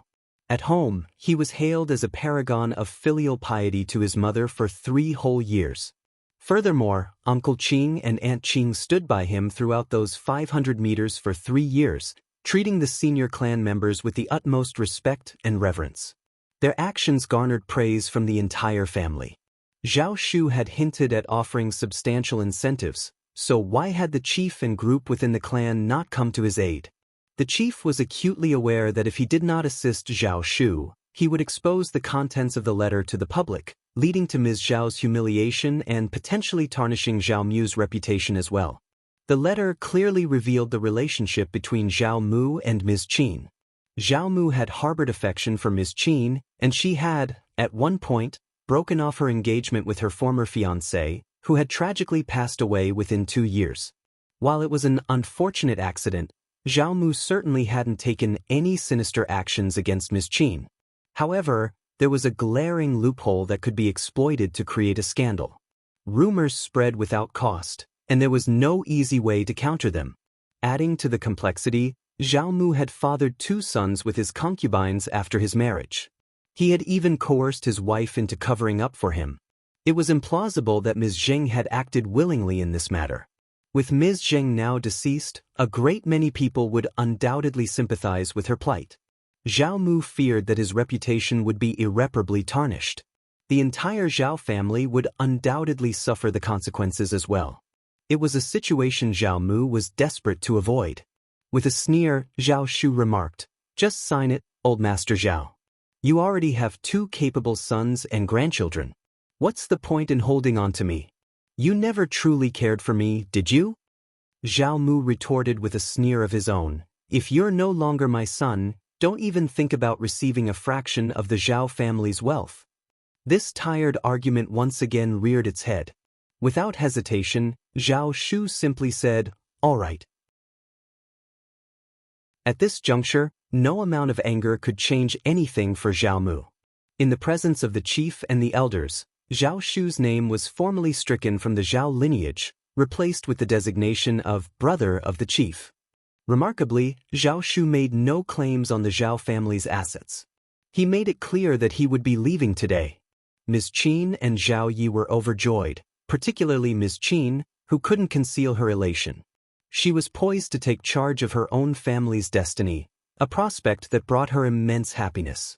Zhao Shu did express his intent to claim his mother's dowry, which was explicitly mentioned in her letter as bequeathed to her lineal son. Unimpressed, Zhao Mu sneered, "Since you've been adopted, you can no longer be considered Ms. Zheng's son. Her dowry is no concern of yours." Zhao Shu asserted, "It's entirely reasonable for a woman's dowry to be designated for her children. I'm simply adhering to my mother's wishes in order to safeguard my rights. Don't you believe in your own authority over your dowry? If she stated her intention to give it to me, then it's rightfully mine. Should old Master Zhao refuse, I won't hesitate to report this matter to the authorities. Zhao Mu harbored doubts about his chances of success should he pursue legal action. After all, Zhao Shu possessed Ms. Zheng's written directive, and, as he correctly pointed out, Ms. Zheng had the legal right to allocate her dowry as she saw fit, as it constituted her private property, separate from the Zhao family's assets.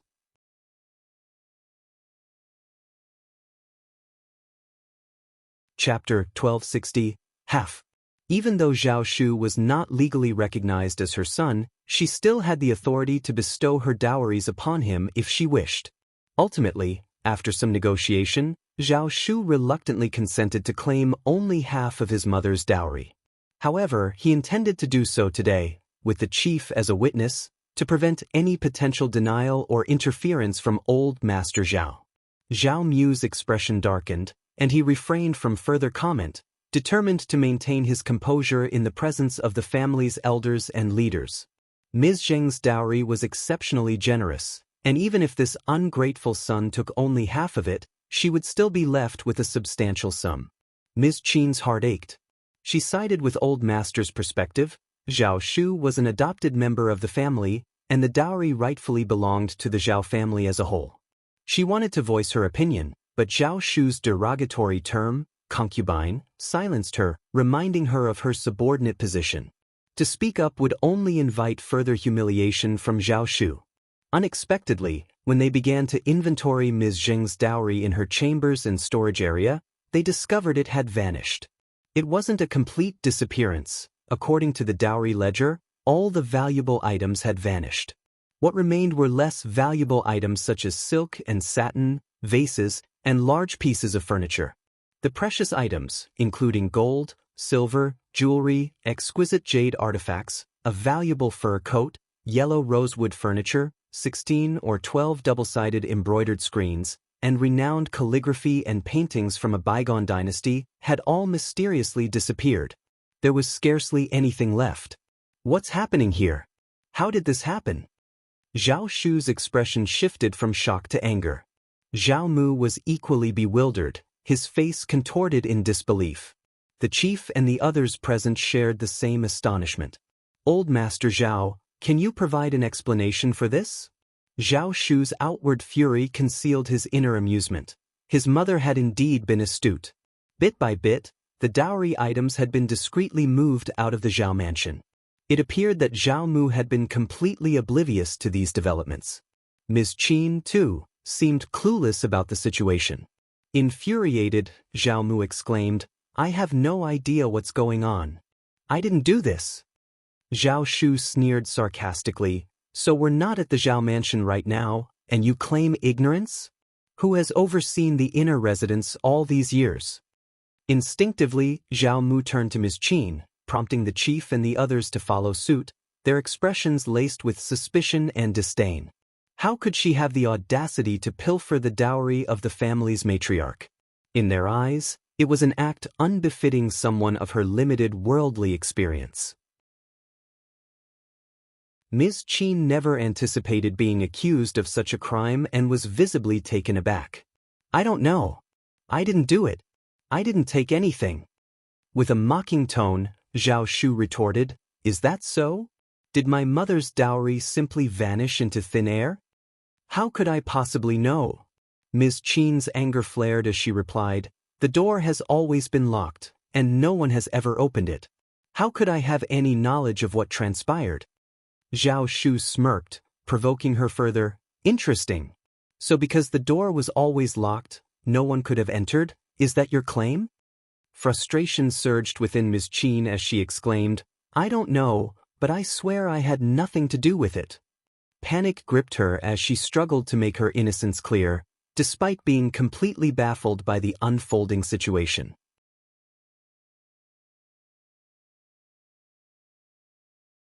Chapter 1261.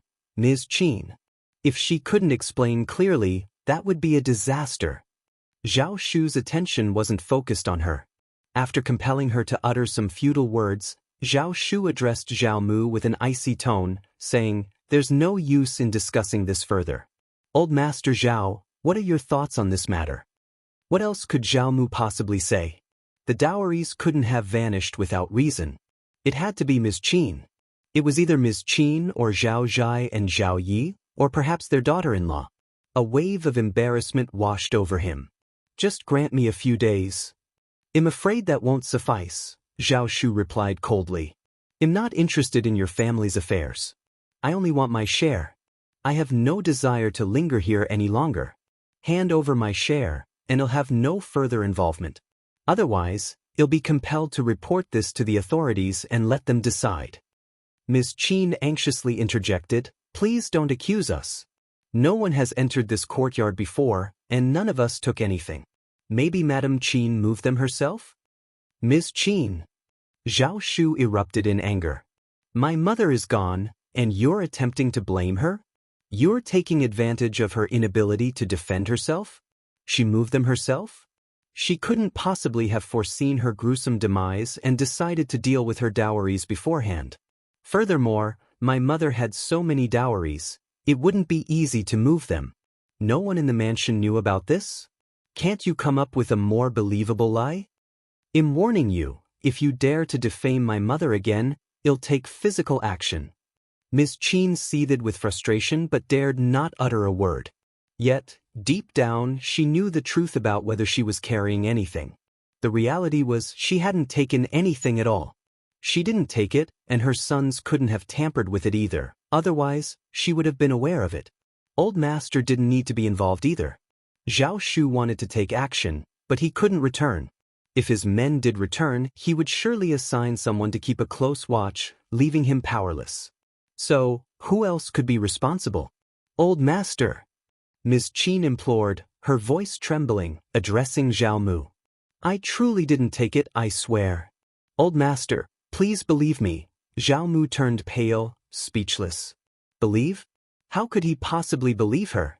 Zhao Yi silently moved his lips, lowered his head, and retreated a few steps, saying nothing. In truth, he even harbored doubts that his mother had anything to do with Ms. Zheng's dowries. While his mother sounded sincere and didn't appear to be lying, she had always been adept at feigning innocence. That was something he knew all too well. In fact, Zhao Mu shared similar suspicions. He was aware of Ms. Qin's skill in pretense. However, he wasn't particularly bothered by it.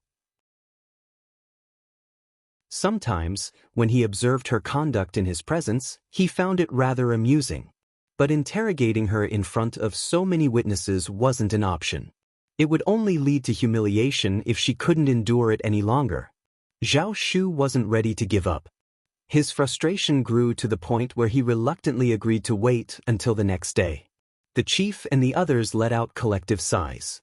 They were now compelled to remain at the Zhao mansion and await the resolution. They had committed to making a decision at Zhao Shu's insistence, and they had to unravel this mystery. Furthermore, human nature's innate curiosity kept everyone engaged in the unfolding drama. No one was eager to leave until the conclusion was reached.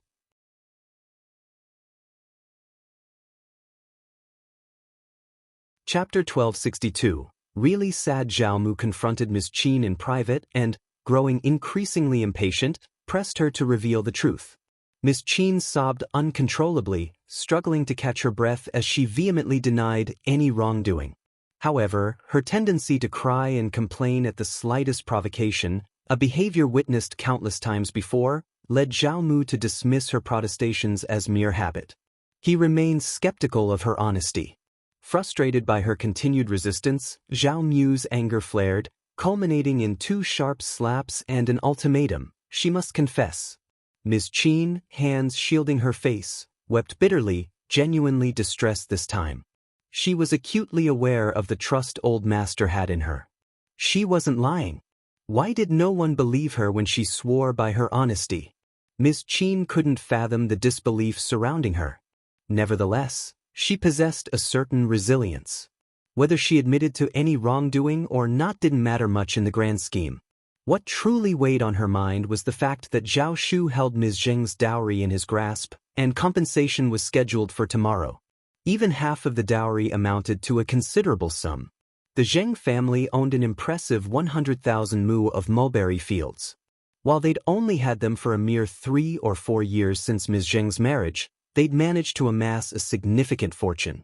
Growing increasingly irate at Ms.Qin's persistent tears, Old Master Zhao berated her and ordered her to stay within the premises, forbidding any unwarranted excursions from the yard. He also prohibited Zhao Zhai, Zhao Yi, and their spouses from visiting her. Instead, he summoned Zhao Zhai and Zhao Yi to discuss how to address the situation with Zhao Shu. Zhao Zhai's injured ankle had yet to heal, forcing him to be transported here in a wicker litter. Before Old Master Zhao uttered a word, Zhao Zhai couldn't contain his frustration and let out a string of curses. They derided Zhao Shu as shameless, ruthless, and unscrupulous. Why should they even entertain his money demands? After all, Ms. Zheng's dowries were the property of the Zhao family as well. Though his scolding did nothing to resolve the issue, it did provide a certain satisfaction. Zhao Yu and Zhao Yi, being Ms. Qin's sons, had inherited some of her cunning. One had learned her tricks, and the other had inherited her guile. The three of them were left with no option but to tally up the liquid assets from the intermediate and have someone open the storeroom to retrieve the valuables. The following day, Zhao Mu attempted to appeal to familial bonds and urged Zhao Shu to join their cause. If the clan leader and the elderly men were to depart, Zhao Shu might receive his compensation. However, Zhao Shu had no interest in wasting any more time with them. They had to compensate him, otherwise, he would report the matter to the governmental office, prompting a thorough investigation. Stealing the dowries of the family's mistress was a grave offense. Once the governmental office initiated an inquiry, it would bring disgrace upon the Zhao family. Annoyed and exasperated, Zhao Mu had no choice but to comply. In the end, they compensated Zhao Shu with 80,000 liang in currency, along with an assortment of antiques, jade, jewelry, and 3 sizable chests, with a total estimated value of roughly 130,000 to 140,000 liang. This underscored the immense worth of Ms. Zheng's dowries. The clan leader and the clan elders were nearly incredulous. Without hesitation, Zhao Shu accepted the money and promptly left the Zhao family. He was straightforward, offering the clan leader and the others 10,000 liang and permitting them to select 2 items from the 3 large chests. The clan leader and the elders were overjoyed, treating Zhao Shu as one of their own. They warmly consoled and thanked him. If you find any errors, ads pop up, ads redirect, broken links, non-standard content, etc., please let us know reports so we can fix it as soon as possible.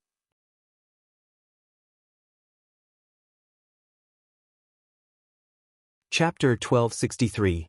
Request. Zhao Mu was wealthy, but his wealth was his alone. He possessed a selfish disposition, offering little benefit to the clan. In contrast, Zhao Shu was far less generous than Zhao Shu. Their haul exceeded 10,000 liang, with each of them potentially receiving 1,000 to 2,000 liang, alongside 2 valuable antiques for emergencies. With prudent management, this windfall could secure the family's well-being for decades. Returning home, Zhao Shu wore a contented smile. That evening, they selected 1/3 of the treasures and brought 30,000 liang to visit Xiao Yunduan and Qiao Xian at the hostel. Please accept these humble offerings, Officer Xiao and Madame Xiao. Zhao Shu said, eager yet worried about their response. Officer Xiao, Madame Xiao, I insist, consider these gifts a token of our gratitude. Qiao Xian couldn't help but chuckle. Young Master Zhao, since you acquired these freely, we won't stand in your way. Madame Xiao, please, do not feel obligated, insisted Zhao Shu, known for his kind-heartedness, refusing to take back the gifts. Had it not been for Madame Xiao's ingenious plan, we might have left empty-handed. We couldn't have extracted a piece of their wealth before departing. Furthermore, there is another matter I would appreciate your assistance with. Qiao Xian gracefully accepted Zhao Shu's offer, exchanging glances with Xiao Yunduan, who nodded approvingly while accepting the money. Young Master Zhao, we are partners in business, so there's no need to mention it.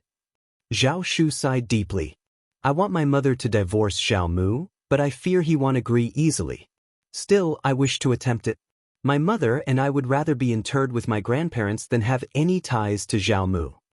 He added with a touch of bitterness, In truth, if I had a choice, I'd prefer to leave the Zhao family and join the Zheng family, but that's not feasible.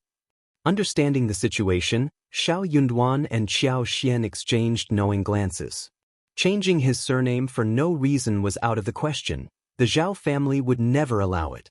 Furthermore, even if he were to depart from the Zhao family, the Zheng family might not readily accept him.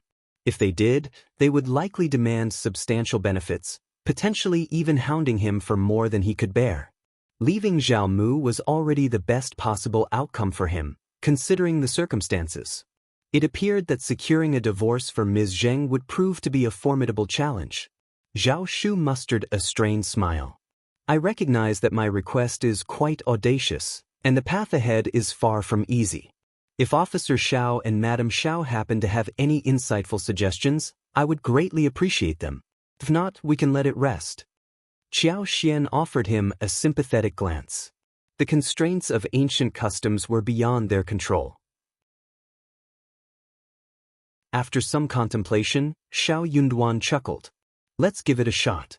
Those IOUs you possess might prove to be valuable. Zhao Shu was taken aback. Xiao had already caught on to Xiao Yunduan's plan, smiling as she elaborated, my husband is onto something. Those IOUs can be leverage. It all hinges on whether old Master Zhao is more inclined to part with his money or divorce. I believe young Master Zhao, you can anticipate his choice, right? Zhao Shu's face lit up with hope. He nodded and grinned. Indeed, why didn't I think of that? His attachment to his wealth is undeniable. If you find any errors, ads pop up, ads redirect, broken links, non-standard content, etc., please let us know reports so we can fix it as soon as possible.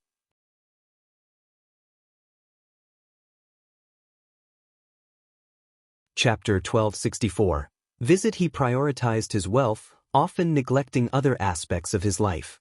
Qiao flashed a knowing smile and reassured, you may be adopted, but you share his bloodline, and there's nothing you can do about it. He'll stand by your side. Xiao Yunduan, constrained by his status, couldn't directly involve himself in certain matters. He couldn't even visit the vast 100,000 mu mulberry fields, leaving Qiao to handle it alone. Zhao Shu expressed his deep gratitude and guilt as he felt the gifts he had brought were inadequate. He vowed to make it up to her next time. After Zhao Shu departed, Qiao and Xiao Yunduan pondered the situation. Qiao relished the idea of getting involved in Zhao Mu's troubles. The more miserable Zhao Mu became, the happier she felt. She was determined to make the most of the generous gift from Zhao Shu, not wanting to disappoint him. Xiao Yunduan wasn't worried about their actions. He knew that Zhao Mu cherished his wealth and properties, making him cautious not to act recklessly. However, he suggested, let's have Sun Qian and Sun Bai join us. Both Xiao Yunduan and Qiao had complete confidence in Sun Qian and Sun Bai due to their reliable skills. The next day, Qiao, accompanied by Sun Bai and Li Xia, paid a visit to the Zhao family.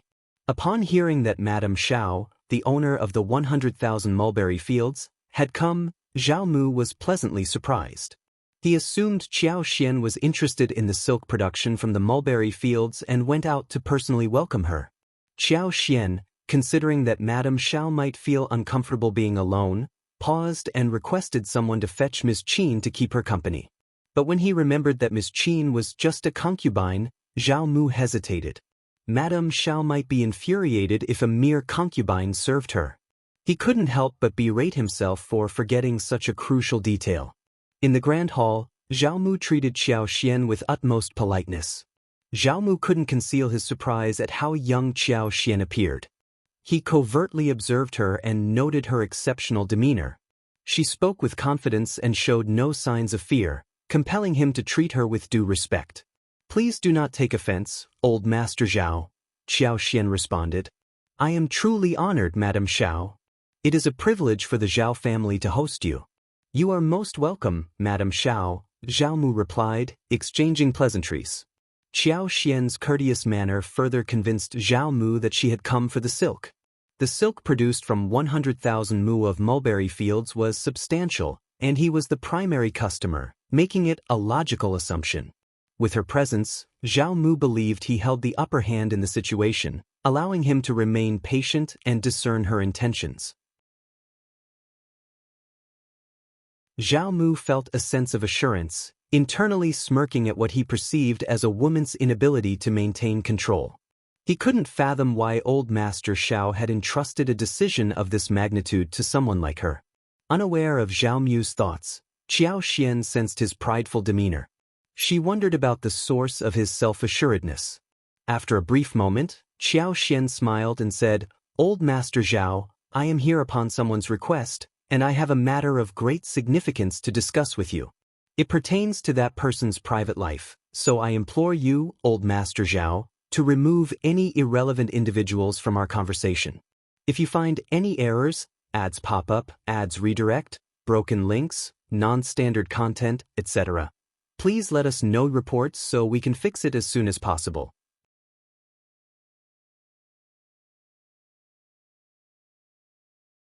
Chapter 1265. Angry Zhao Mu's eyes widened in surprise, caught off guard by Xianxia's unexpected revelation. He couldn't fathom what Xianxia was alluding to, and so he decided to remain patient and let her elaborate. "Madam Xiao, you have me intrigued," he responded, his curiosity piqued. "I may not fully comprehend your intentions, but I am willing to listen to what you have to say." With a subtle smile, Zhao Mu gestured to the servants to exit the room, leaving only the housekeeper behind to ensure their privacy. Xianxia paused briefly before addressing him directly. "Old Master Zhao, young Master Zhao has entrusted me with a delicate matter concerning Madame Zheng and Old Master Zhao's potential divorce." Zhao Mu's initial reaction was one of disbelief, and his face turned crimson with a mixture of anger and humiliation. The fact that an outsider like Xianxia was privy to such a sensitive family matter implied that his own son had divulged everything about their family affairs, intensifying his sense of shame. "Madame Xiao, this is going too far," Zhao Mu exclaimed, his voice shaking with indignation. "This is a matter concerning my family, and you have no right to interfere. Even my unfilial son should not have disclosed this. I had thought you to be a reasonable person. Am I wrong?" Xianxia responded with a light chuckle, trying to maintain her composure. "Old Master Zhao, please don't be upset and allow me to clarify my position. I pride myself on being a reasonable individual." Zhao Mu sneered inwardly, thinking, "I won't back down. I'm not afraid of you." He then looked at Xianxia with a challenging expression. Xianxia continued with a calm demeanor, "Old Master Zhao, let's discuss reason." As she spoke, Xianxia placed 2 IOU notes in front of Zhao Mu. He stared at them in shock, his eyes widening. "What is the meaning of this? How did you come into possession of these IOUs?" Xianxia maintained her composed smile but didn't offer an explanation. Gritting his teeth, Zhao Mu concluded, "It must have been Zhao Shu. That ungrateful son must have given them to you."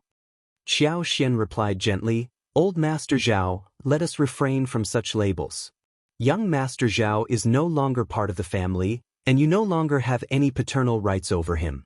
Calling him ungrateful seems inappropriate when he is no longer your son." Zhao Mu was left speechless, grappling with the weight of Xianxia's words. Zhao Mu shot an intense glare at Xianxia, now fully aware that dealing with Madame Xiao was not going to be a straightforward task. "Madame Xiao," he began, attempting to salvage the situation, "perhaps it would be wise for us to maintain some semblance of mutual respect, considering our potential future interactions. Your silk business aligns with our workshop's interests, as we are the largest in Hangzhou. Cooperation could be mutually beneficial. What are your thoughts on this, Madame Xiao?" Xianxia responded with a serene smile. "Indeed, I have no immediate concerns about selling silk. Hangzhou can serve as a hub for distribution to other regions.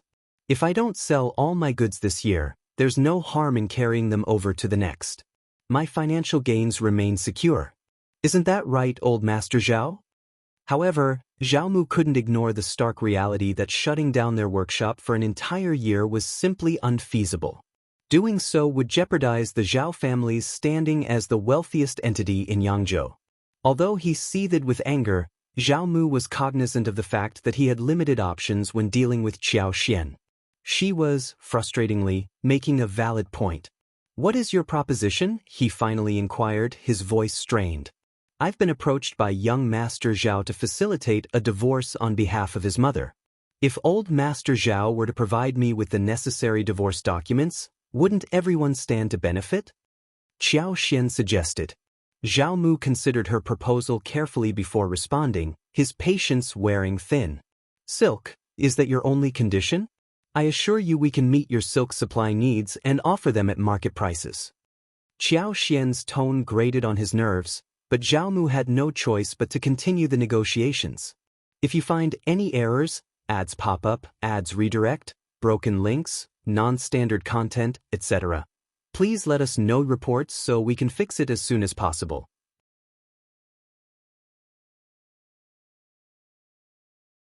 Chapter 1266. IOUs, yeah. Qiao Xian responded, seemingly unaware of any issues with her statement. She maintained a pleasant smile as she continued, "Your workshop is exceptionally spacious, and a minor price adjustment could potentially result in significant losses for you, correct? Are you dissatisfied with the prevailing market rates? Naturally, you can explore other suppliers, but finding an alternative source for such quantities might prove challenging. Moreover, resorting to coercive means to obtain silk would only drive up prices, costing you even more in the long run, which hardly seems worthwhile." Zhao Mu remained silent, unable to formulate a retort. He begrudgingly acknowledged the validity of Qiao Xian's argument, though he remained far from convinced. As for those IOUs, Qiao Xian shifted the conversation back to the matter at hand. "There are 10 in total, correct? I now hold possession of these IOUs, and I propose a fair arrangement. I'll offer you the market price for the silk plus half the value of those IOUs in exchange for Madame Zheng's divorce papers. Old Master Zhao, do you find this to be an equitable proposition?" Zhao Mu couldn't help but rue his earlier decision to decline his father-in-law's offer and sign those IOUs. Little had he known that Ms. Zheng had diligently collected them and handed them over to Zhao Shu, their ungrateful son. Zhao Shu's betrayal stung him deeply. How could he allow outsiders to meddle in their family affairs?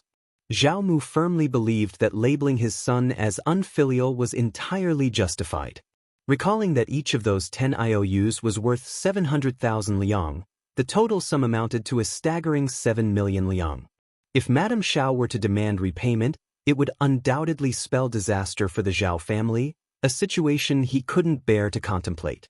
He was determined to reclaim those IOUs at any cost, lest Madame Xiao and their disobedient son wreak havoc at any given moment, a scenario he found unacceptable. Just as Zhao Mu was about to voice his concerns, Qiao Xian swiftly interjected, "Old Master Zhao, I prefer straightforward dealings and dislike haggling. I've made what I consider to be a very sincere offer.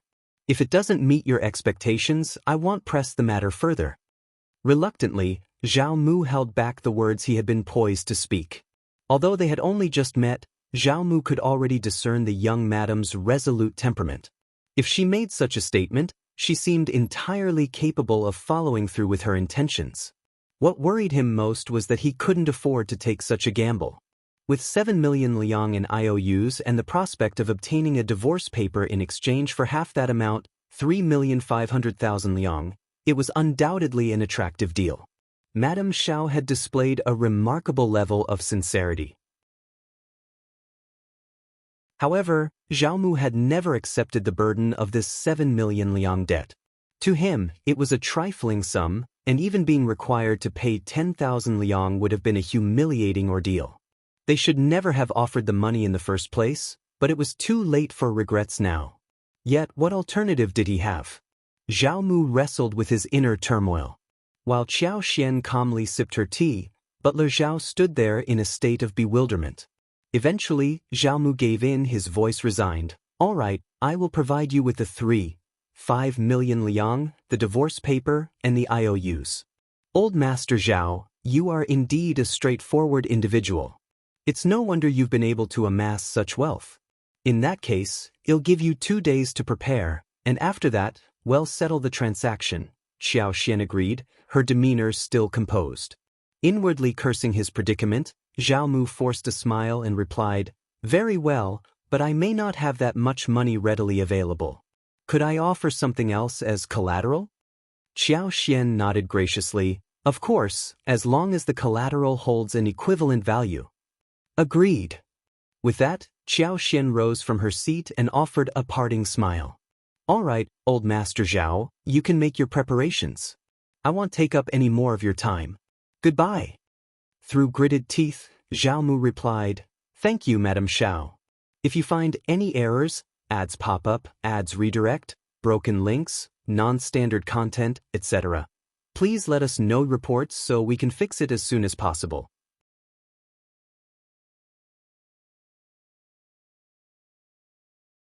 Chapter 1267, "Money please, Master Zhao," Xiaoxian said. With a nod and a gentle smile, Xiaoxian departed with her entourage. In a fit of rage, Zhao Mu snatched the teacup beside him and hurled it to the ground. "How dare you! How dare you! How dare you!" Butler Zhao hung his head, wishing he could vanish into thin air. Old Master had incurred a substantial loss this time, and his fury was unsurprising. Yet, deep down, he knew that had he not disappointed Madam, matters might not have taken such a turn. It was a matter of cause and effect. Breathing heavily, Zhao Mu turned his displeased gaze toward Butler Zhao. Butler Zhao quivered, managing a strained smile. "Master, examine the accounts and determine how much can be salvaged. Inspect the estate and assess the stockpile for valuable items." Butler Zhao's heart ached for Old Master. "Certainly, Master." They were about to distribute a considerable amount. Terrified of becoming the target of Old Master's ire, Butler Zhao hurriedly made his exit. Zhao Mu vented his frustration for a moment before letting out a sigh of relief. He then slowly retraced his steps to the study. He needed to contemplate his future course of action. He firmly believed that without the Zheng family, he wouldn't have risen to prominence. The Zhao family's success had been solely due to his capabilities, nothing else. As for Zhao Shu and Madame Xiao, they would soon face his wrath. No one could subject Zhao Mu to such suffering. The Zhao family could afford 3.5 million liang. The Zhao family was undeniably prosperous. In a mere half-day, Butler Zhao delivered the news that their account held a substantial 800,000 liang. Additionally, they possessed 2 well-endowed fields in the southern part of the city, spanning 20,000 mu and 6,000 mu respectively.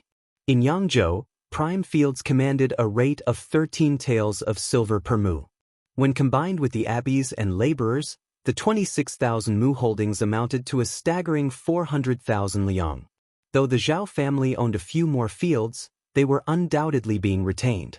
The storage room harbored an abundance of valuable assets.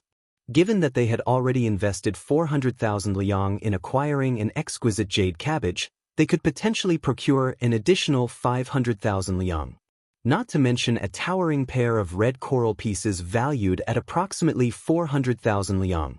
Furthermore, there was a complete set of Yuezheng tea sets, a pair of suet white jade bottles, a crystal screen, a box of southern pearls each the size of a longan, and much more. In addition to this, Old Master Zhao had 100,000 liang worth of gold tucked away in the cellar. Collectively, these resources made it far from challenging for the Zhao family to amass the required 3.5 million. However, as he contemplated this extensive list, Old Master Zhao couldn't help but feel a pang of sorrow.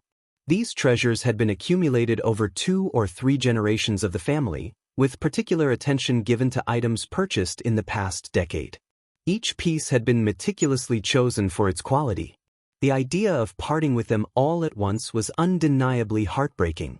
Yet, Old Master Zhao momentarily lost sight of the fact that these valuable possessions shouldn't have been his to begin with.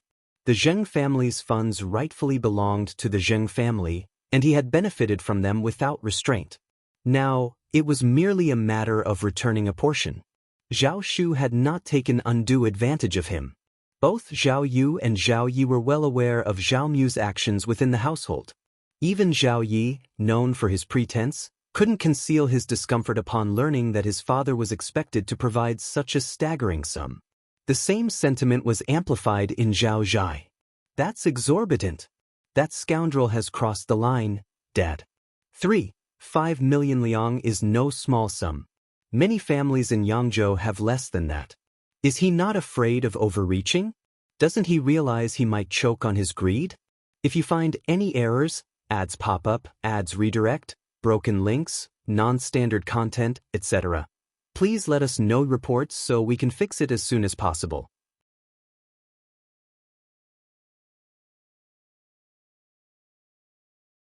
Chapter 1268. Forget it, we can't let him off so easily.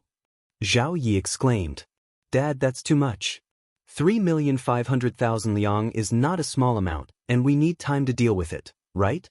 How can we ask for so much all at once? Zhao Mu's heart skipped a beat. His second son was right. This way, they could carefully strategize and delay as much as possible. Handling this matter slowly would be more prudent in the long run. They could stretch it out over 8 or 10 years, and it would yield better results. However, when he thought of Madame Xiao, who was always soft-spoken and wore a perpetual smile, Zhao Mu couldn't help but feel uncertain. This woman was an enigma. Zhao Yi suggested, Dad, what if I consult with our strategist about this? Zhao Mu agreed, that's a good idea. Go ahead. Okay, wait for my good news. Zhao Zhai, who was seeking help from others, sneered, we've suffered a significant loss in this lawsuit, and the official can't afford to offend them. Let's not waste our efforts. He resented Zhao Shu for prioritizing his own family, but seeing how determined Zhao Yi was made him sneer. However, his constant opposition to his father, Zhao Mu, always infuriated him. It was no different this time. Zhao Mu was already quite frustrated. His second son was actively contributing to the family's cause, while their eldest son not only remained unhelpful but also made sarcastic remarks. Zhao Mu shot him an angry glare and snapped, just be quiet.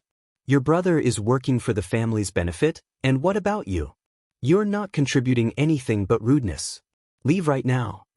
Frustrated and furious, Zhao Zhai was expelled from his father's study.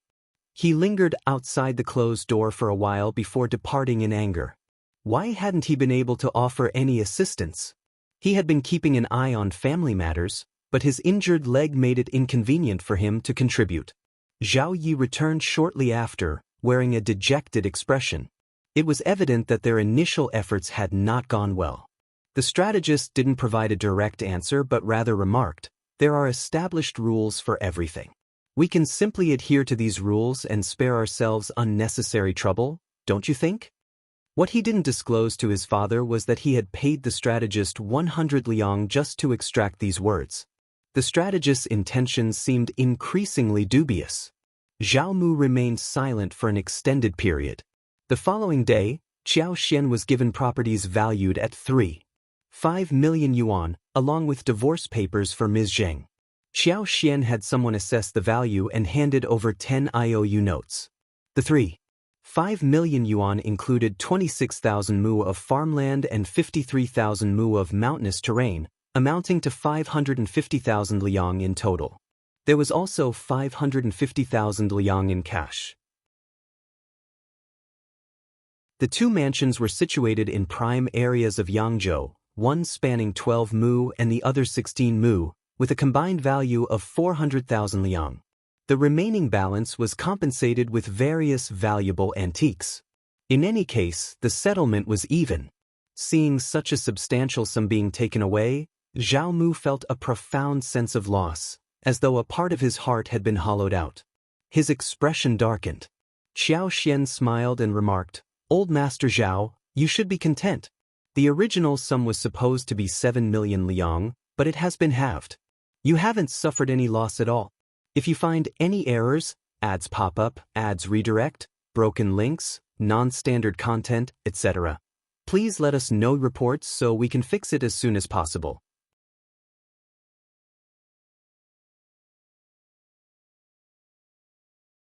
Chapter 1269.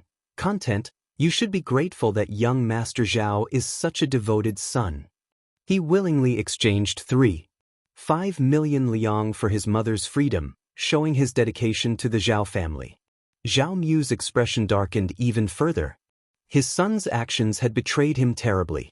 How could this be considered an act of filial piety? Holding the divorce paper, Zhao Shu's eyes welled up with tears, and even Uncle Qin let out a sigh. That's wonderful. Zhao Shu carefully put away the divorce paper, forcing a smile. We are no longer connected to Zhao Mu. Madam Xiao, thank you immensely for your help. With a bow, Zhao Shu expressed his gratitude. Qiao Xian, aware of his discomfort, smiled warmly. Young Master Zhao, there's no need for such formality. We are business partners, and it's only right to support each other. Madam Xiao, you're truly forthright. Zhao Shu smiled as he presented her with gifts. Please don't mention it, Madam Xiao. I'm not taking your assistance lightly. Without Officer Xiao's guidance and Madam Xiao's support, I wouldn't have achieved anything. The gifts were substantial, and after discussing it with Xiao Yunduan, Qiao Xian decided not to return them. Although they were generous, they were not too burdensome for Zhao Shu. 300,000 liang, 26,000 mu in 2 days, and 12 mu of land. Qiao Xian planned to head south every year when Zhao Shu began developing the floral fields in Hangzhou. Qiao Xian handed 300,000 liang to Xiao Yunduan along with 1,000 taels, advising him to use it wisely. In return, Xiao Yunduan gave Sun Qian and Sun Bai a letter to be delivered secretly to the Crown Prince. As trusted confidants of the Crown Prince with their own discreet channels, Xiao Yunduan had no worries about their ability to deliver the message. With a smile, Xiao Yunduan and Qiao Xian shared a sigh. It was no wonder that the southern business families enjoyed such luxurious lives. They were incredibly wealthy. Look at Zhao Mu. He managed to amass a few million in a single night. Qiao Xian made some calculations and realized she had nearly 500,000 liang but not many properties. She appeared to be quite wealthy herself. Satisfied with her situation, Qiao Xian had been in Yangzhou for a few days and was planning to visit Zhao Shu's floral field in Hangzhou before returning to her home in Yuzhong Heshan County. Upon hearing Xiao Yunduan's words, they both prepared to leave. Their reunion, even after a brief separation, was a joyous one, and their bond was as strong as ever. They had cherished their time together immensely. Qiao Xian couldn't stop gushing about the beauty of the southern flowers and willows. Xiao Yunduan, with a smile, nodded and held her close, reassuring her with affection. He had no intention of making his wife sad and was committed to maintaining his honor. The two of them spent a couple of days visiting 100,000 mu of mulberry gardens together. Qiao Xian used her extraordinary abilities to ensure the mulberry leaves in the fields grew better that year, enabling the silkworms to thrive and produce more silk. The silk's quality was expected to be exceptional. In this way, she felt less guilty about receiving 40% of the profits. However, she knew that next year, her share would be reduced to 30%. This 30% would amount to approximately 300,000 liang, which she believed would suffice for any emergencies the Crown Prince might face. If you find any errors, ads pop up, ads redirect, broken links, non-standard content, etc., please let us know reports so we can fix it as soon as possible.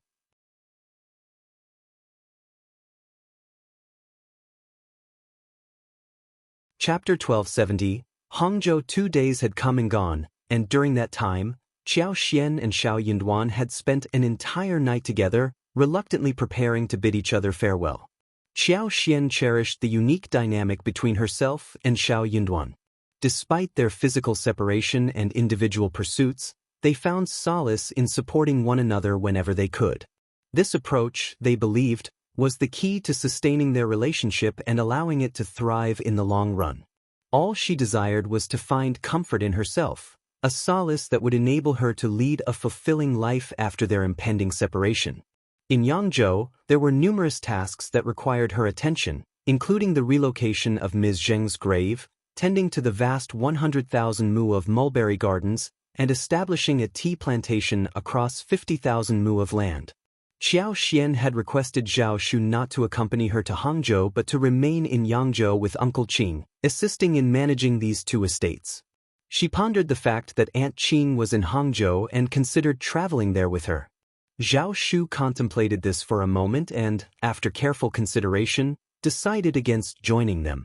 He understood the importance of avoiding any hint of impropriety. Officer Xiao was still stationed in Hangzhou, and it wouldn't be appropriate for him to keep Madame Xiao company. Despite the strong bond between Madame Xiao and Officer Xiao, the threat of baseless rumors loomed large. People tended to believe that where there was smoke, there was fire, and these rumors could be harmful without any basis in reality. It was an unexplainable situation, and Zhao Shu was relieved that he chose not to accompany them. Meanwhile, Xiao Yunduan was not just idly staying in Yangzhou. He had a demanding itinerary that required him to visit numerous cities in the south. So, once Qiao Xian departed and their personal affairs were settled, he was ready to fully immerse himself in his work. Zhao Shu had been grappling with whether or not to report the management of the two estates and the mulberry garden to Officer Xiao. However, it became clear that Officer Xiao had little interest in these matters. They planned to share this information with Madame Xiao upon their reunion. With that, Zhao Shu went about attending to his own responsibilities. Meanwhile, there was entertainment to be had at the Zhao family's residence. The loss of such a significant sum of money had left Zhao Mu deeply unsettled. Both Zhao Zhai and Zhao Yi kept their distance, fearful of provoking his anger. Zhao Mu couldn't help but contemplate meeting Qiao Xian and finalizing the contract. He believed that some level of amicable rapport should exist between him and Madame Xiao, given the substantial wealth he was parting with. Madame Xiao had stated her commitment to paying the market price, and she appeared resolute in her decision. Yet, the urgency of signing the contract weighed on his mind. Once the workshop commenced operations, there would be no turning back. The ramifications of any delays were too significant to contemplate. This year he might not succeed, but he planned to purchase fields for mulberry tree cultivation. In the following years, he would acquire silk, ensuring he was not as vulnerable as he currently felt. Zhao Mu set out to locate Madame Xiao, only to discover that she had departed Yangzhou. He wondered if and when she would return, though doubts lingered. The managerial responsibilities rested firmly in someone else's hands. Zhao Mu couldn't help but feel ignored by Madame Xiao, who hadn't spared him a moment's thought. She had entrusted the management of the vast 100,000 mu of mulberry fields to the manager.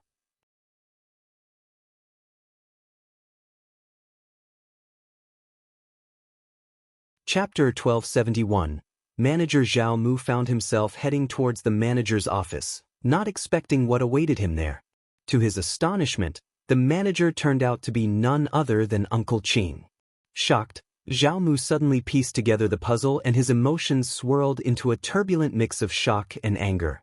Zheng Qin, tell me the truth, was this Zhao Shu's scheme from the very beginning? Madame Xiao purchased mulberry fields, didn't she? He used her to deceive me, didn't he? It was inconceivable that someone could acquire such vast mulberry fields with a mere 2 million liang. It was a clever ruse, flipping the left hand with the right. I can't believe it. That scoundrel. How dare he play such a trick on me? He even had the audacity to pass the contract to someone else to trap me. As Zhao Mu seethed with anger, a wicked satisfaction washed over Uncle Qin. Zhao Mu, the wealthiest man in Yangzhou, and his young master had no allies, being both father and son. They stood no chance against Zhao Mu. Unexpectedly, together with Madame Xiao, they had managed to outmaneuver Zhao Mu and take a substantial bite out of his fortune. Master Zhao, you've got it all wrong. Madame Xiao did indeed purchase a portion of the mulberry garden. She hired me to handle the transaction. What's wrong with that? Master Zhao, you've never suffered a loss before. You're merely venting your frustration. Why let this anger consume you? Moreover, if word gets out, it won't reflect well on you. Both Qiao Xian and Xiao Yunduan were discreet individuals. Qiao Xian's brief visit to Yangzhou had sent shockwaves through the local business community, but she had vanished without a trace. The business elite continued to speculate about her origins. Uncle Qin had no desire to bring up Qiao Xian again. Zhao Mu merely snorted in response. He realized that spreading the rumor would not bode well for him. If it got out, he would find it difficult to face anyone, especially when he inevitably failed at the 500 meters and his son fell victim to outsiders' tricks. Zhao Mu shot an intense glare at Uncle Qin, his heart aching with anger. He was so infuriated that he couldn't find words to express his frustration. The audacity of Uncle Qin, a mere servant, to flaunt his influence in front of him. Zhao Shu, that scoundrel, must have truly crossed a line. He had contemplated confronting Zhao Shu, but the mere thought of it made his blood boil. So, he opted to keep his silence. Despite his seething anger, he remained focused on the matter at hand. He had faced many grand challenges and storms in his life, and he couldn't afford to lose sight of his objectives. Observing Zhao Mu's rapid return to composure, Uncle Qin couldn't help but admire his ability to assess profit and loss. Madame Zheng simply couldn't match his business acumen. Uncle Qin made it clear that he wouldn't sign any contracts, reassuring Zhao Mu with a smile that Madame Xiao would undoubtedly uphold her promise. All he needed to do was be patient. When the silk hit the market, they would pay him the market price, without offering any discounts. Zhao Mu muttered under his breath.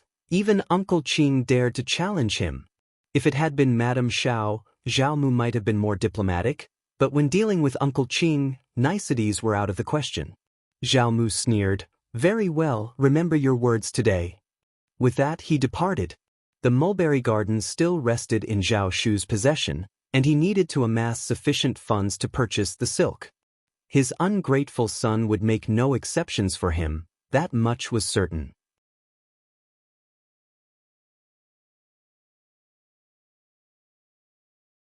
Chapter 1272. Shock. Zhao Mu's heart ached once more as he reviewed the billing check. He knew he had to find a way to rectify this situation. So, he decided to approach Ms.Qin, who was currently under his restriction. However, Ms.Qin was not at all inclined to cooperate. She had been grounded this time, and she wanted nothing to do with the matter. Initially, she hadn't given it much thought. After all, she had been managing the mansion for many years and had her trusted confidants. She didn't dare to venture out herself, but she had assumed that her maids and aunties could go out and handle her son's affairs. Unfortunately, none of her plans had panned out. None of her servants could leave the premises, and they couldn't come up with any convincing excuses to do so. Furthermore, her son and daughter-in-law were nowhere to be found. Ms.Qin was growing increasingly anxious. However, her anxiety turned to joy when Old Master made an appearance. She felt a sense of pride, knowing that Old Master cared for her deeply.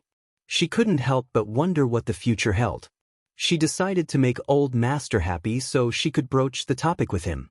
Ms.Qin had always taken great care of herself, and her frail appearance seemed to attract the affection of men.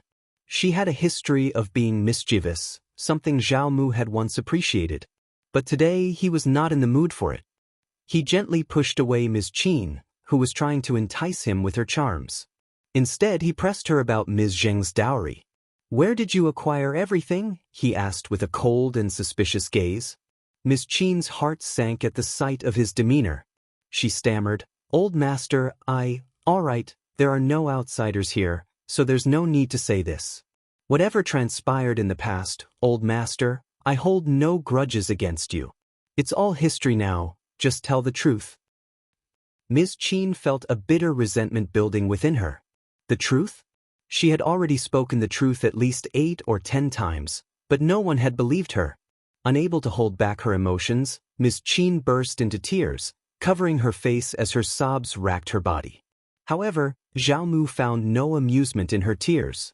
Instead, he grew increasingly irritated. "Ms.Qin, what's this pretense for? If you want to speak the truth, don't force me to take action." Ms.Qin's crying only intensified. Old Master had always treated her well, so why did he suddenly doubt her this time? Desperation overcame Ms.Qin, and she knelt before Zhao Mu, performing kowtows while swearing that she was not involved in any wrongdoing. How could she admit to taking something she had never touched? Zhao Mu initially suspected she was putting on an act, but something didn't quite add up. When Ms.Qin made the promise, she seemed sincere and honest. She had no reason to conceal the truth at that moment. As Zhao Mu probed for more details, his expression changed as he recalled Madame Xiao's schemes, and he nearly lost his temper. He had failed again. Ms. Zheng must have had a change of heart and taken her own dowries back. She had likely been slowly moving her belongings out of the mansion, hoping no one would notice. That bitch. Neither the mother nor the son could be trusted. Old master, you finally believe me. Old master, Zhao Shu is going too far. He's swindled so much money from you, we must reclaim it from him. Ms.Qin exclaimed. Zhao Mu let out a disdainful snort. Reclaim it? How could she recover what she had already given away?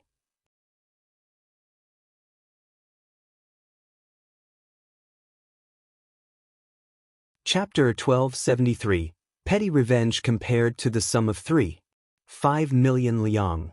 A few 100,000 seemed inconsequential. It was beyond infuriating. Zhao Mu seethed with anger, almost unable to contain himself. He was a seasoned veteran in the business world with decades of experience, confident in his ability to navigate any situation and outwit any adversary. Yet, against all odds, he had fallen into the clutches of this mother-son duo. Fuming, Zhao Mu stormed out with an icy demeanor, his frustration simmering within him, nowhere to be released. Ms.Qin had lost her composure too. Once she gained her freedom, she stumbled upon the staggering compensation of 3,500,000 liang. Clutching her chest, she let out a heart-rending scream, the pain piercing her very soul. That money belonged to the Zhao family, to her son, and to herself. How could Zhao Shu arbitrarily appropriate such a significant sum? That wretched scoundrel has gone too far. He's absolutely insufferable. We can't let him off the hook so easily. Ms.Qin gritted her teeth and summoned her two sons for a conference. I've heard he's still in Hangzhou. No matter what it takes, we must teach him a lesson and force him to return every last cent. Ms.Qin's rage intensified, particularly upon discovering that Uncle Qing was overseeing the vast mulberry fields. It only fueled her fury further as she suspected Zhao Shu's involvement. Their losses had been monumental. Zhao Zhai shared in the anger. He sneered, "Who does that brat think he is? He won't need any tricks after I'm through with him. In fact, he'll give him a few extra lessons so he understands that not just anyone can trample over us." Zhao Zhai harbored no qualms about a confrontation in Yangzhou.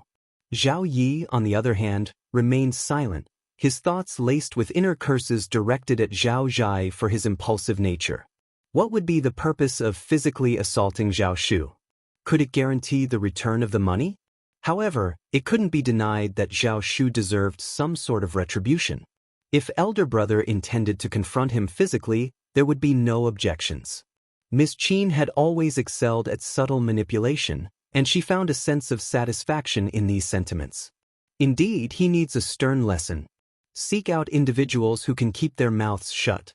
Don't worry about the expense, give them a thrashing and leave them incapacitated. But ensure they don't lose their lives. Humph, in Yangzhou, nobody will care about his well-being. Encouraged by his mother's support, Zhao Zhai wore a satisfied expression and nodded in agreement. Initially, Zhao Zhai had intended to carry out this plan with his trusted servants, but he bumped into his close friend, Brother Lin, who inquired about his intentions. Although Zhao Zhai had wanted to keep things hushed, Brother Lin's curiosity proved relentless, compelling him to spill the beans. He made it clear that the matter should remain confidential. Young Master Lin pondered for a moment, then grinned. Brother Zhao, merely beating him up is child's play, too simple. Didn't you mention that his loyal servants control the 100,000 mulberry fields? What if we were to set fire to them? Zhao Zhai's eyes gleamed with intrigue, and he responded with a smile. You're absolutely right. Why didn't I think of that, Brother Lin? You're a genius. Young Master Lin joined in the laughter. Plan it meticulously and watch them suffer. Absolutely. Zhao Zhai treated young Master Lin to a drink and set his plan in motion the following day. Since they no longer possessed the mulberry garden, if they couldn't have it, they were determined to ensure no one else could either. It seemed like a perfectly reasonable course of action.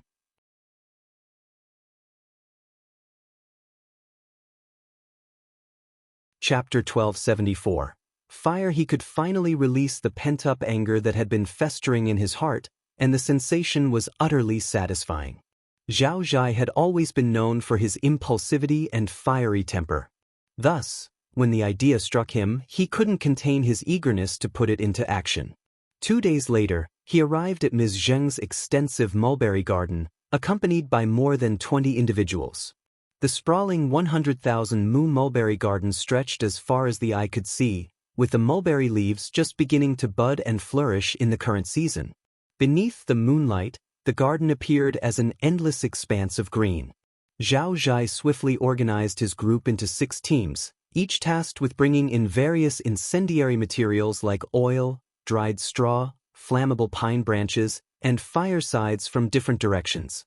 Once inside the garden, they lit the fires and discreetly made their escape.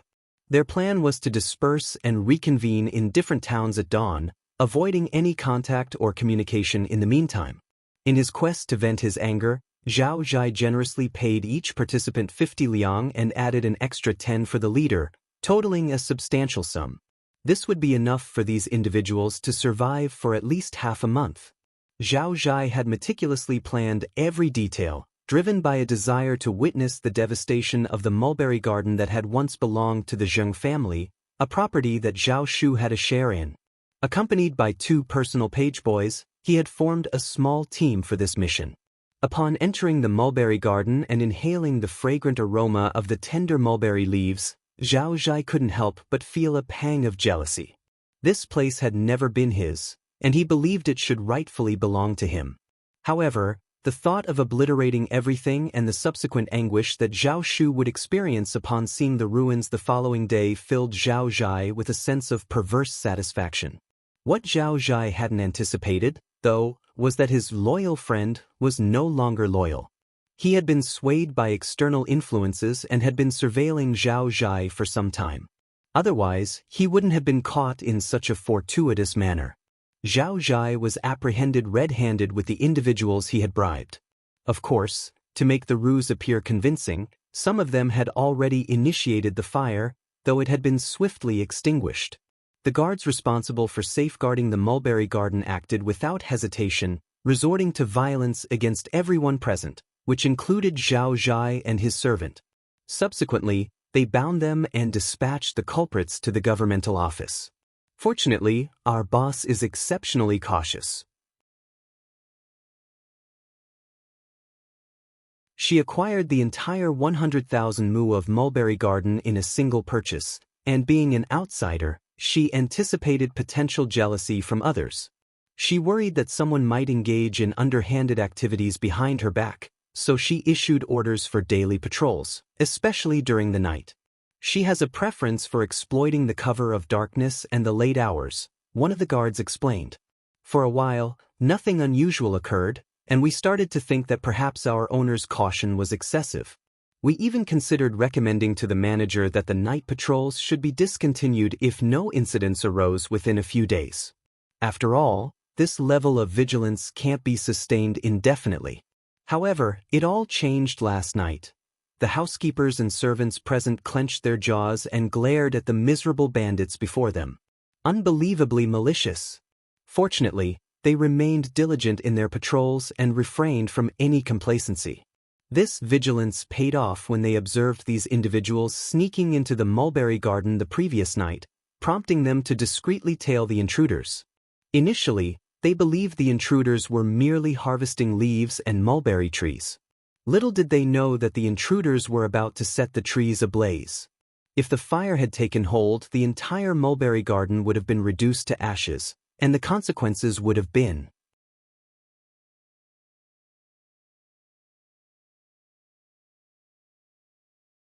Chapter 1275. Just the mere contemplation of such actions sent shivers down their spines. How utterly immoral. The devastation of the 100,000 mu mulberry garden would not only inflict colossal losses upon its owner but would also deprive countless families of their income and sustenance, plunging them into hardship. Moreover, the silk produced within this vast expanse of mulberry fields held significant economic importance. Its destruction would undoubtedly send shockwaves through the markets of Hangzhou and the entire Jiangnan region. The repercussions would be profound, leading to the closure of many small mills and the ruin of numerous livelihoods. Such actions were an egregious display of immorality. The official resolved to punish the culprits severely, making an example of them to deter any potential wrongdoers. The official himself was infuriated by these events. He also recognized that the destruction of the 100,000 mu mulberry fields would inevitably disrupt the silk market, causing prices to soar. In such a scenario, as the magistrate, he would bear the blame, potentially damaging his political career. It was evident to anyone with common sense that burning mulberry fields was an act that should never be contemplated, no matter how intense the conflict. This incident stirred the official's anger further. Even if the mulberry garden manager chose not to file a complaint, he intended to take stern action against the perpetrators. These 20 or 30 wrongdoers would each receive 30 lashes and serve a 6-month imprisonment, while the leaders would be incarcerated for 3 years. The official was determined to uncover the mastermind behind this malicious act and ensure they faced severe consequences. Failure to do so would send the message that he was a mere figurehead in his jurisdiction, and such audacious actions would not be tolerated on his watch. He remained indifferent to the rivalries and personal disputes that often plagued the business world. As long as these conflicts didn't escalate into large-scale violence, cause harm, or result in loss of life, they simply didn't register on his radar. However, his own safety and the preservation of his career were non-negotiable. The prospect of being the subject of mockery among his peers in the governmental office if he failed to identify the wrongdoer weighed heavily on his mind. Surprisingly, the investigation proved straightforward, thanks to the fact that the culprit was conspicuously associated with a group of troublemakers. Old Master Xiao, when summoned to the governmental office, remained bewildered, unsure of the circumstances. He began to extend a polite greeting to the officer, but before he could complete it, the officer's tone took a sharp turn, filled with disdain. "Old Master Xiao, your cunning knows no bounds. Are you trying to extort from me? How have I offended you?" "Old Master Xiao, let's have some transparency here. No more underhanded tactics, all right?" Startled, Zhao Mu knelt down, a mixture of shock and confusion on his face. "Officer, what on earth are you talking about? I'm utterly perplexed. Is there some grave misunderstanding? Could someone be scheming against me, framing me in your eyes?" The thought of Zhao Shu crossed his mind. He couldn't imagine anyone else orchestrating such a setup against him. The officer scoffed and instructed his aide to narrate the situation to Old Master Zhao. As the details unfolded, Zhao Mu's heart sank, and a chilling realization dawned upon him. He attempted to defend himself, vehemently claiming his innocence, but the officer remained skeptical. After all, it was clear that Zhao Zhai wasn't solely responsible for the idea of burning 100,000 mu of mulberry fields. Such a drastic act wouldn't have been carried out without Zhao Mu's consent. However, Zhao Zhai had dared to take the plunge.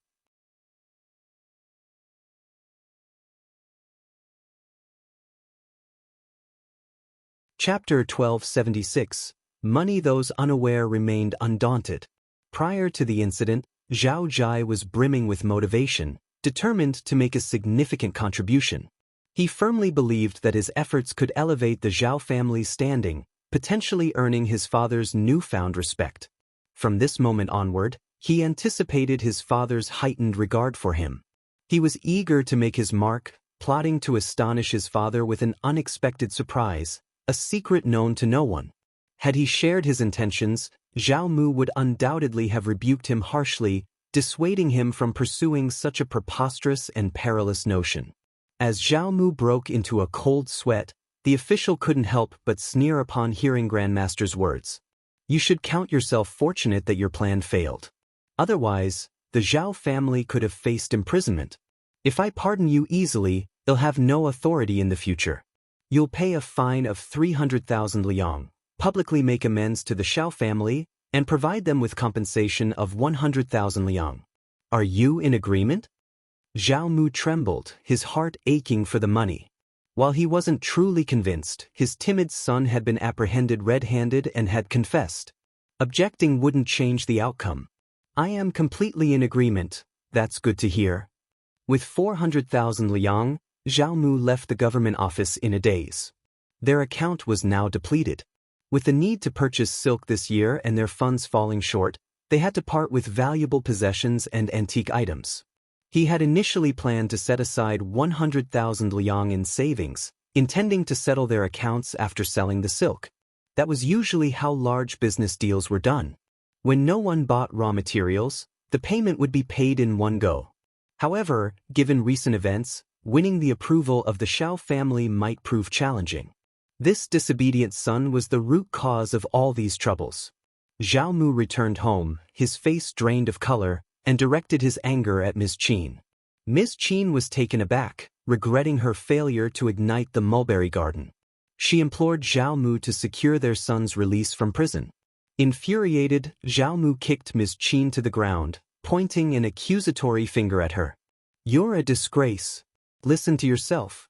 You're nothing but an ignorant, foolish woman. Desperation gnawed at Zhao Mu. What had he been thinking when it came to his concubines? How could he have been so blind as to trust this foolish woman? How had she managed to deceive him? Zhao Mu scoffed. Our disobedient son has cost me 400,000 liang, and you expect me to spend even more on him? Forget it. He's getting what he deserves. 400,000 liang? Ms.Qin gasped in disbelief. Refusing further conversation, Zhao Mu sneered and left. Zhao Yi helped Ms.Qin to her feet, sighed heavily, and recounted the entire story. Ms.Qin clutched her chest in despair. 400,000 liang. It was an exorbitant sum, and now it was gone, her son's hard-earned money. She felt utterly heartbroken. This is absolutely outrageous. Ms.Qin fumed. The old master is so greedy and biased. The mulberry garden is unharmed, so why must we compensate them such a colossal sum?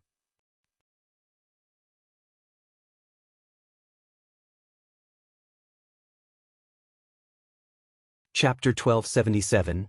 Ms.Qin's anger. Furthermore, our family should not bear this burden alone. So many others have done the same. Why weren't they held accountable?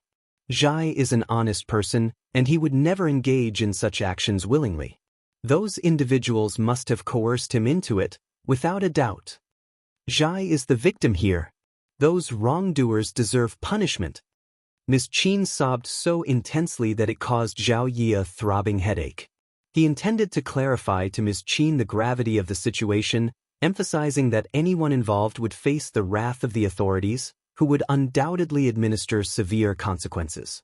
His foolish elder brother was the mastermind and had already confessed. He needed to face the consequences. The official was infuriated to the point of extracting a harsh penalty from them. If they weren't resented for this, they should consider themselves fortunate. How could they possibly complain about their fate? They must have a death wish. Throughout history, commoners never contested with government officials, especially those in positions of authority. That was an undeniable fact. However, when he observed his mother's pained and incensed expression, he realized that she remained ignorant of the situation. Even if he attempted to elucidate, she wouldn't comprehend. Consequently, he abandoned the idea of explaining. He earnestly cautioned her, "Mom, remember never to speak recklessly outside. It could lead to catastrophic consequences for the family. I'm dead serious about this. Don't ever forget." He emphasized the gravity of the situation. Ms.Qin was taken aback but grew even more indignant. This is just too much. Her son was about to lose 400,000 liang once again. Oh my God, it was an astronomical sum. Yet, when Ms.Qin thought about her eldest son enduring his prison sentence, her heart ached. She instructed Zhao Yi to bring him home. Fortunately, she had some money saved, as she had managed the family's finances for years. Zhao Yi was reluctant to have Zhao Zhai return home, but Ms.Qin's determination was unwavering. He understood that she had idle time on her hands, and if he resisted, she would undoubtedly pester him endlessly. Moreover, he was bracing himself for his father's anger. Reluctantly, Zhao Yi departed. While strategist treated him kindly, she wasn't shy about asking him for money. Ultimately, they had to part with 10,000 liang to secure Zhao Zhai's release from prison. The moment Zhao Zhai returned, he faced a barrage of scolding from Zhao Mu. He felt overwhelmed and disheartened. Initially, he hadn't comprehended the gravity of the situation, believing that he had been unlucky to get caught in the act. However, as he listened to Zhao Yi's explanation, he turned pale and began to sweat profusely. Zhao Mu was exasperated. He was ordered to remain home, forbidden from venturing anywhere else or making any decisions independently under the threat of punishment. He planned to personally deliver the money to the Xiao family and offer a personal apology. Zhao Zhai wasn't convinced, but he didn't dare to defy the orders. After an irate Zhao Mu stormed off, Zhao Yi inquired, "Weren't you planning to confront Zhao Shu and even considered burning the mulberry garden? Who influenced you to change your mind?" It was only at that moment that Zhao Zhai remembered his close acquaintance, and his expression darkened. Upon hearing this, Zhao Yi realized that the man with the surname Lin had manipulated the situation. Ms.Qin erupted into curses, determined to find someone to teach Lin a lesson, with him covering the compensation. Zhao Yi felt thoroughly exhausted and regretted involving Zhao Zhai in the matter. "Mom, we're already dealing with so much these days. Please rest and refrain from suggesting any more ideas. We have a long journey ahead of us, with plenty of opportunities in the future."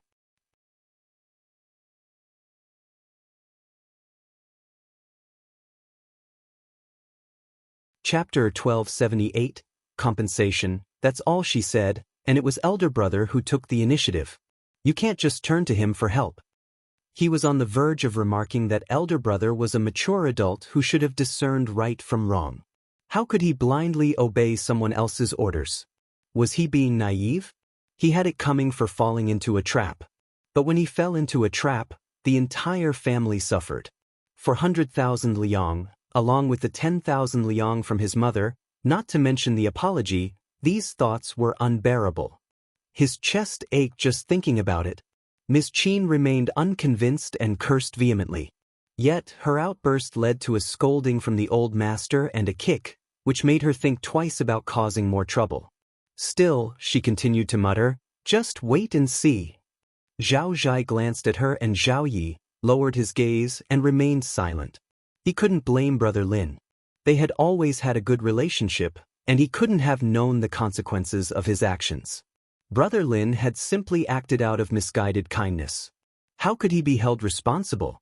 Little did he know that not long after, Brother Lin, along with his wife and children, joyfully relocated with a substantial sum of money to their hometown, Zhenjiang. Zhao Mu had only paid 300,000 liang to the authorities, and the 100,000 liang owed to the Xiao family fell short. He managed to pay only 20,000 liang, leaving Zhao Zhai responsible for the remaining 80,000 liang. Zheng Qing was beyond infuriating. He even sent someone to remind them to apologize to him. They couldn't delay this any longer. Zhao Di didn't have 80,000 liang, but he couldn't muster the courage to ask his father. His only option was to approach his mother. Upon hearing that he needed 80,000 liang, Ms.Qin began to tremble. That was a substantial sum. "They are utterly wicked. 100,000 liang. It's like they're robbing us. What options do we have?" Zhao Yi felt utterly drained. "Mom, the Xiao family is far from honorable, and Zhao Shu and Zheng Qing are only making things worse. If we don't give them the money, they'll be thrilled to have an excuse to create trouble at the government office. And if that happens, the government official held a strong grudge against the Zhao family. It was his decision, and if the Zhao family refused to compensate or apologize, it would imply they rejected his ruling. Naturally, the official wouldn't appreciate that." Ms. Qin struggled for words as she cursed, "The Xiao family is despicable. And Zhao Shu, that scoundrel, conspired with the Xiao family and got his own father killed. He deserves divine retribution." Zhao Yi couldn't be bothered to correct his mother. Zhao Shu was no longer considered his father's son. Ms. Qin reluctantly had to produce the money. However, Despite managing the family for several years, the finances in their shared savings were handled by the housekeeper and the accountant. Every 3 months, Zhao Mu would make adjustments. She could only withdraw a modest amount from the shared savings, typically just 10 or 20 liang, or occasionally 30 liang. Even if they managed to save some money during the new year, it would still amount to a maximum of 300 to 500 yuan at one time. She had only received 20,000 liang from Zhao Mu. They had already spent 10,000 liang to secure Zhao Zhai's release from prison, leaving them with just 10,000 liang. This was still a long way from the required 80,000 liang. She didn't dare to turn to the old master for help, so she had to consider selling their belongings. However, she had been stripped of her authority as housekeeper, so she couldn't access the items. She needed to come up with another solution. If you find any errors, ads pop up, ads redirect, broken links, non-standard content, etc., please let us know reports so we can fix it as soon as possible.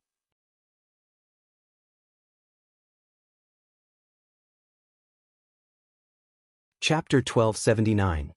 Fortunately, she had acquired many valuable possessions over the years, leaving her with no need to resort to pawning for money.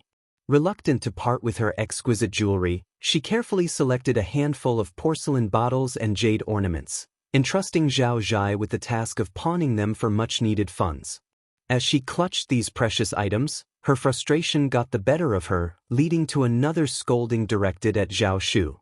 Accompanied by these valuable assets, Zhao Zhai headed to the local pawnshop. Regrettably, he shared the same unfortunate trait as Ms.Qin, a lack of knowledge regarding the true worth of his possessions. Unbeknownst to them, a single pair of porcelain vases alone could fetch a minimum of 50,000 liang, with the other pair worth 40,000 liang. The pawnshop's manager and staff possessed keen discernment.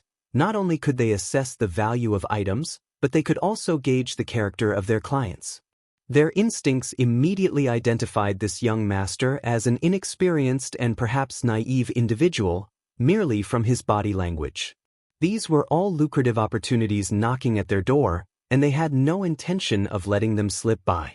Consequently, Zhao Zhai's possessions, which could have been valued at 180,000 liang or more, were appraised at a mere 80,000 liang. Once the necessary 100,000 liang had been collected, Zhao Zhai had no choice but to proceed to the mulberry garden to offer his apology, accompanied by butler Zhao. To his chagrin, Uncle Qing received him, intensifying Zhao Zhai's sense of humiliation as if Uncle Qing were a servant who had betrayed his master. However, Uncle Qing found this reaction comical, reminding Zhao Zhai that he belonged to the Zheng family, not the Zhao family. Following a formal apology and payment of compensation, Zhao Zhai hastily departed, while Zhao Shu observed the unfolding drama with great interest. The Zhao family's lively affairs had cost them dearly, slicing away half of their holdings.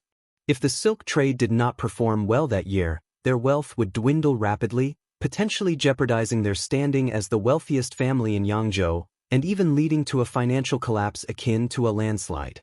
2 days later, Zhao Shu approached Uncle Qing with a solemn request. None of the silk produced in Ms. Zheng's mulberry garden would be sold to the Zhao family.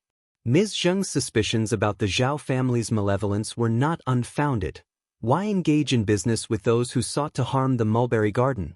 Zhao Mu, though seething with anger and resentment, refrained from publicly censuring Ms. Zheng's abbey. His own reputation was at stake, after all. Instead, he chose to reprimand Zhao Zhai privately and began seeking alternative families to cultivate mulberries and rear silkworms.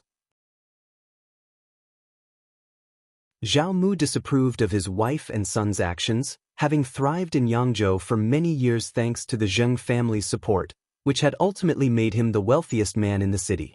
Consequently, he had attracted envy from many quarters. Now, his fortunes were dwindling, and he found himself a target for others' ambitions. As a result, his plan to sign contracts and purchase silk faced considerable obstacles. Prices were artificially inflated, and sellers insisted on receiving the full amount up front, refusing to negotiate.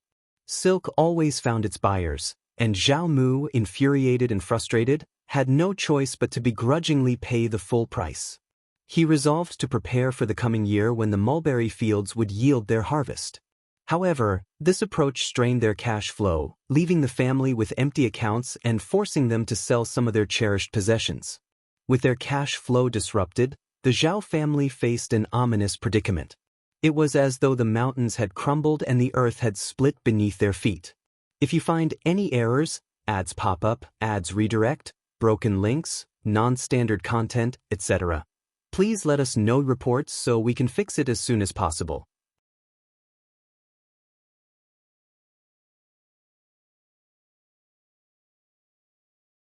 Chapter 1280. Silk Zhao Shu stood on the sidelines, determined not to miss this opportunity. The fate of the Zhao family hung in the balance, and it seemed almost certain that their decline was imminent. As expected, when the silk began to flood the market, a significant number of families who had previously signed contracts with Zhao Mu had a change of heart. They preferred to pay double the deposit rather than sell their silk to him. This turn of events left Zhao Mu torn between anger and anxiety. A considerable number of families reneged on their commitments, with about 16 or 17 of them opting to pay the double deposit. Faced with this predicament, Zhao Mu found himself in a difficult position. Taking the matter to the authorities was an option, albeit a challenging one. The involvement of so many families complicated matters, and the magistrate was unlikely to favor Zhao Mu's case. Several days had already passed since the issue arose. Furthermore, if he dared to expose this situation, he risked alienating himself from potential future collaborators. This was a decision that required careful consideration from all parties involved. In light of these circumstances, Zhao Mu had no choice but to approach the manager of the weaving workshop and seek a supply of silk from Ms. Zheng's mulberry garden. The frustration mounted as Ms. Zheng's mulberry garden thrived this year. The leaves were fresh and abundant. The silkworms were plump and vigorous, producing copious amounts of silk. The resulting cocoons were flawless and snow-white, clearly of superior quality. Ms. Zheng's mulberry garden was poised to yield 30% more silk than the previous year. After accounting for expenses, this would translate into an additional 200,000 liang, a substantial sum that rarely came by in a single year. Zhao Mu couldn't help but feel vexed by the situation. Ms.Qin's frustration deepened upon hearing the news. She couldn't help but think that the money rightfully belonged to her and her son. We've been tending to that mulberry garden for years, helping it thrive. The earnings should be ours, and we must reclaim what's rightfully ours. We can't allow them to take it without compensation, she asserted passionately. Zhao Yi found himself at a loss for words at times, considering his mother's insistence on such seemingly unreasonable ideas. After all, the mulberry garden already belonged to them, and this situation had nothing to do with outsiders. He couldn't hide his irritation, but what good would that do? His mother intended to approach the Zhao family to rectify the situation. Zhao Shu from Hangzhou, Yangzhou, and Huzhou agreed to sell the silk, but they insisted on a 30% price increase based on market rates. Furthermore, they refused to accept an advance payment, demanding the entire sum up front, or the deal was off. Zhao Mu's anger flared, and he resorted to harsh words, accusing them of bullying. Zhao Zhai and Zhao Yi shared their father's annoyance and joined in the verbal exchange, criticizing Zhao Shu for his apparent ingratitude. Zhao Yi expressed his determination to source silk from Hangzhou, Huzhou, and Suzhou, believing he could secure supplies from all three locations. Zhao Zhai also expressed his willingness to contribute to this effort. After some consideration, Zhao Mu concurred with their plan. They sold more assets, giving each son 100,000 liang to purchase silk from Su and Hu states. While Zhao Mu remained in Yangzhou to oversee the workshop, he needed to repurchase silk from the silkworms store promptly to keep production running smoothly. The urgency of the situation was clear. They had to act swiftly, or the silk supply would fall short, jeopardizing their ability to fulfill last year's orders. Failure to deliver on those orders would spell disaster for the Zhao family.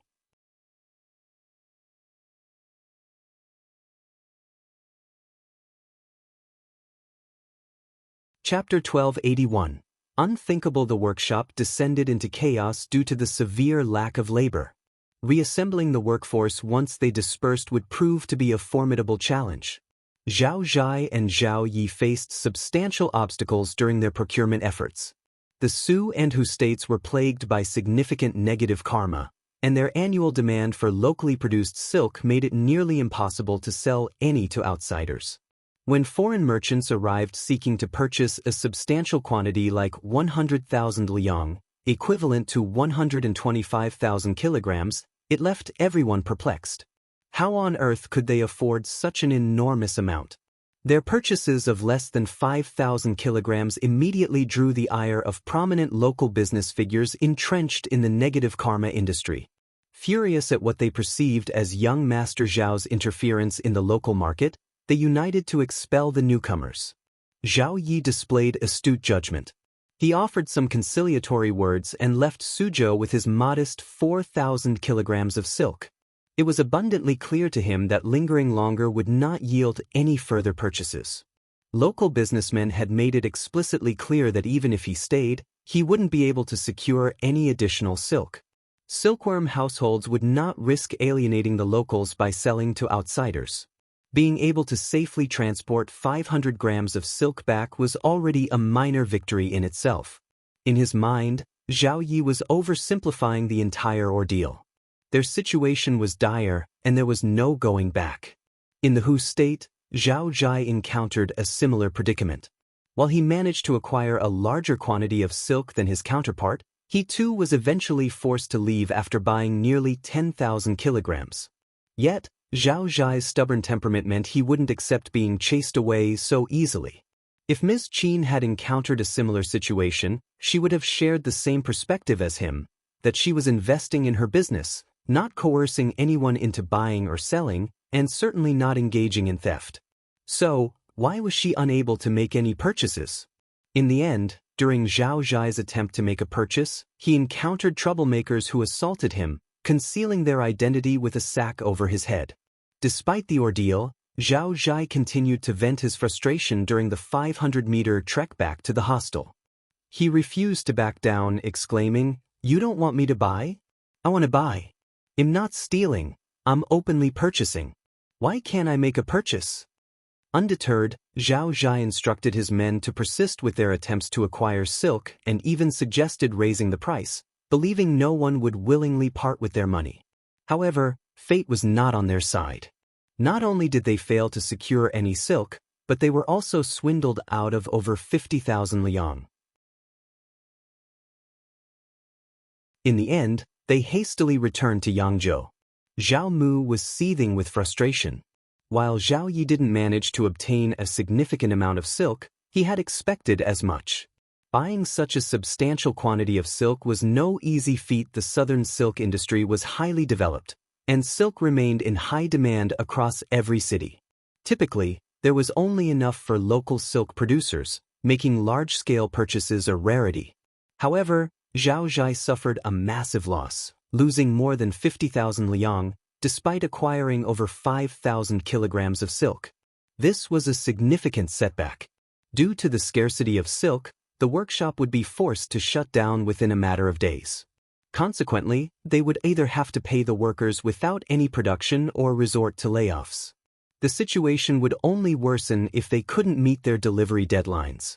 The Zhao family faced the impending loss of everything they had worked for. Under these dire circumstances, Zhao Mu had no choice but to visit Ms. Zheng's mulberry garden.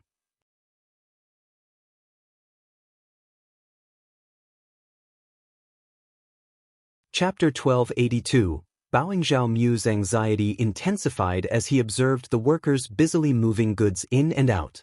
He had no desire to engage in conversation with Uncle Qin, so he expressed his intention to meet Zhao Shu instead. Witnessing Zhao Mu clenching his teeth, Uncle Qin couldn't help but sneer inwardly, harboring a deep sense of disdain. Old Master Zhao had neglected his paternal responsibilities during his time as a father, so when he now sought assistance, he seemed unsure of how to proceed. Why did his young master wish to meet him? Who did he believe himself to be? Uncle Qing's arrogant attitude infuriated Zhao Mu, leaving him feeling utterly helpless. Despite the overwhelming frustration, he reluctantly compelled himself to engage with Uncle Qin. Uncle Qin maintained a composed demeanor, sporting a smile as he reiterated that the Zhao family would have to pay the full price for silk, an amount 30% higher than the market rate. He displayed indifference to whether Zhao Mu accepted the offer or not. After all, the silk produced in their own mulberry garden consistently sold out. If they failed to sell it in Hangzhou City, there would always be eager buyers in Suang. Zhao Mu's anger boiled over, prompting him to depart with a stern countenance. Meanwhile, Zhao Shu watched the situation unfold with great satisfaction. Zhao Mu had given his best effort but ultimately failed. There was no way around it. They needed to address the issue with Ms. Zheng's mulberry garden to resolve their problems once and for all. Upon tallying the precious items in his private savings, Zhao Mu found that fewer than 30 pieces remained. These were all exceptional goods, the result of 3 generations of the Zhao family's tireless efforts to acquire them, and they were valued at over 2 million liang. Zhao Mu was genuinely reluctant to go through with it. He was confident because he had initially intended to pass on this knowledge, and once it was sold, it would be exceedingly challenging to buy it back. The thought of parting with these treasures was not something he wanted to entertain. In the end, they decided to empty the warehouse and allocate 6,000 liang of gold to deliver these treasures to Ms. Zheng's abbey in exchange for the needed silk. At this juncture, Zhao Mu had calculated that the Zhao family's wealth had diminished by nearly 2/3 in just 3 months. It was evident that the Zhao family's aspirations of becoming the wealthiest in Hangzhou were now a distant dream. Zhao Mu's shock was palpable, and his expression darkened. An ominous silence enveloped the mansion, with no one daring to utter a word for fear of incurring Old Master's wrath.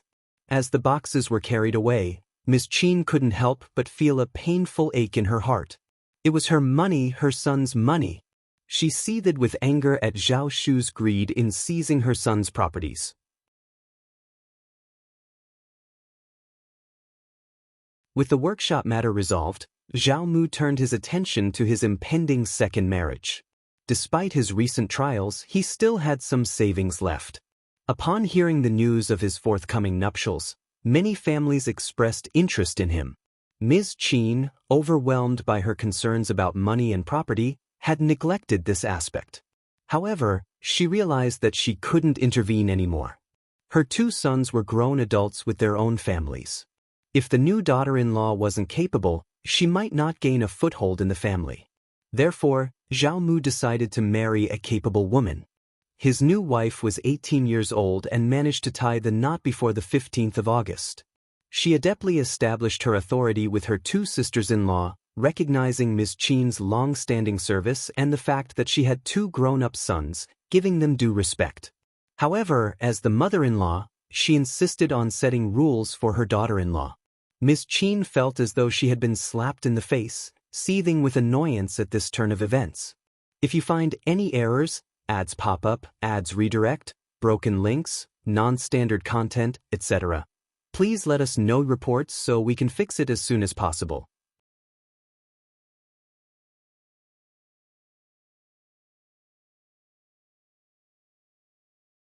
Chapter 1283.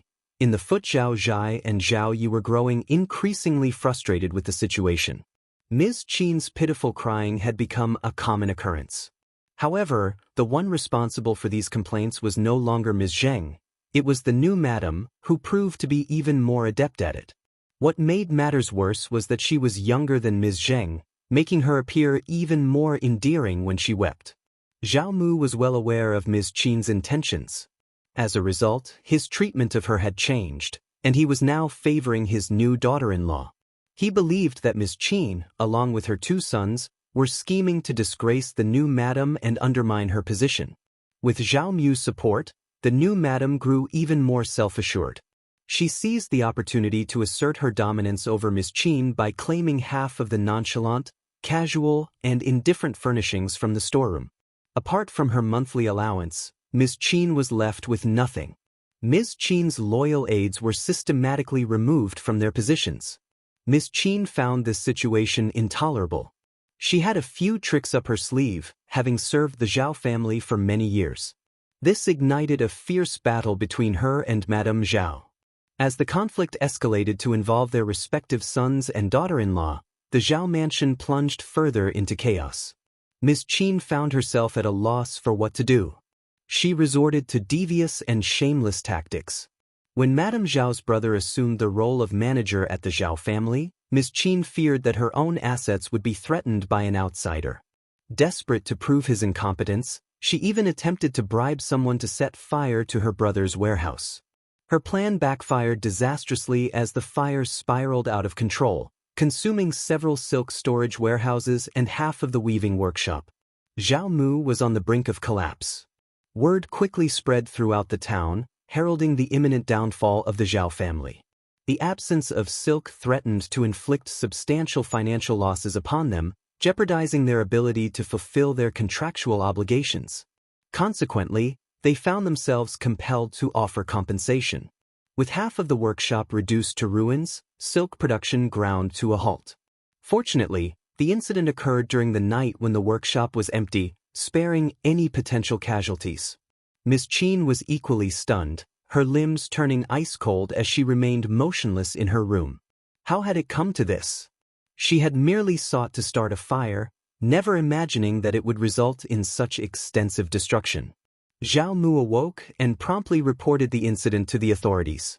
Initially suspecting Zhao Shuking's uncles as the culprits, he vowed to hold Zhao Shu accountable.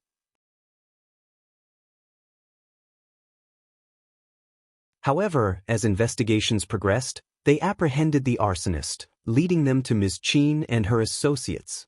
Ms.Qin, inexperienced in such matters, succumbed to the pressure and revealed the truth when questioned by the authorities. Unable to deny her involvement, Ms.Qin resorted to tears and complaints. She lamented her extensive contributions to the Zhao family and painted the new madam as the instigator of her troubles. Ms.Qin insisted that the heartlessness of the new madam had driven her to take drastic measures, claiming she had only intended to start a small fire. She even speculated that the new madam might have orchestrated the incident to frame her. Zhao Mu, Zhao Zhai, and Zhao Yi were infuriated, struggling to contain their anger. Though they had long recognized Ms.Qin's deceitful and malicious nature, they had not anticipated the extent to which she would go. As the truth emerged, the Zhao family prepared to offer full compensation.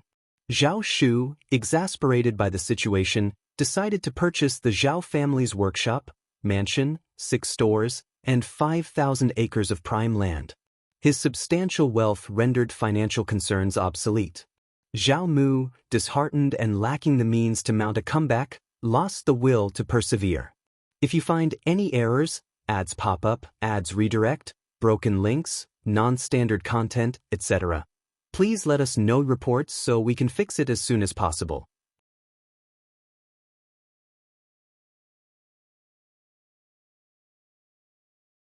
Chapter 1284.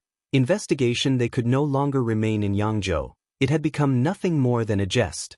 After liquidating all their assets, the entire family relocated to Changshu.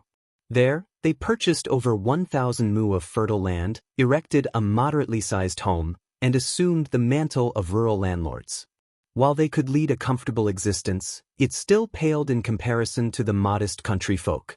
However, for Zhao Mu and the Zhao family, the transition from being the wealthiest residents of the renowned Jiangnan city to the most affluent figures in the countryside was a significant transformation known only to them.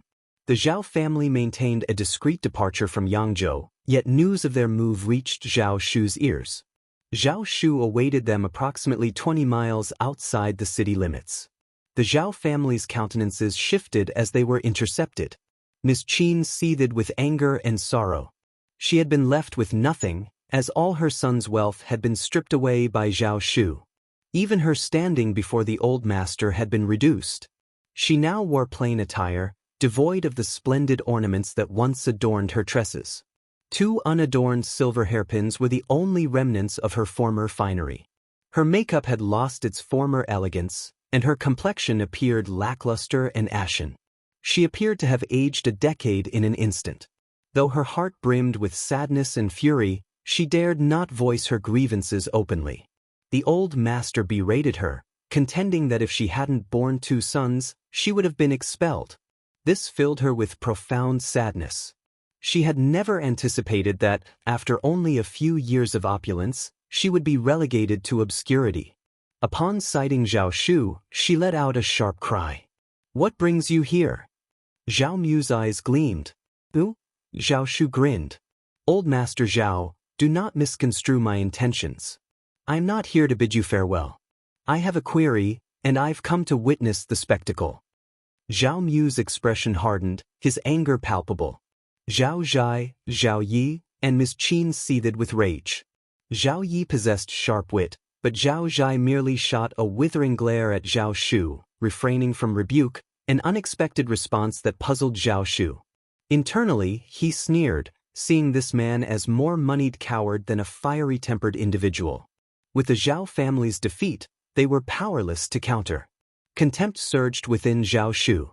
The prospects of a Zhao family resurgence, with these two brothers at the helm, appeared bleak.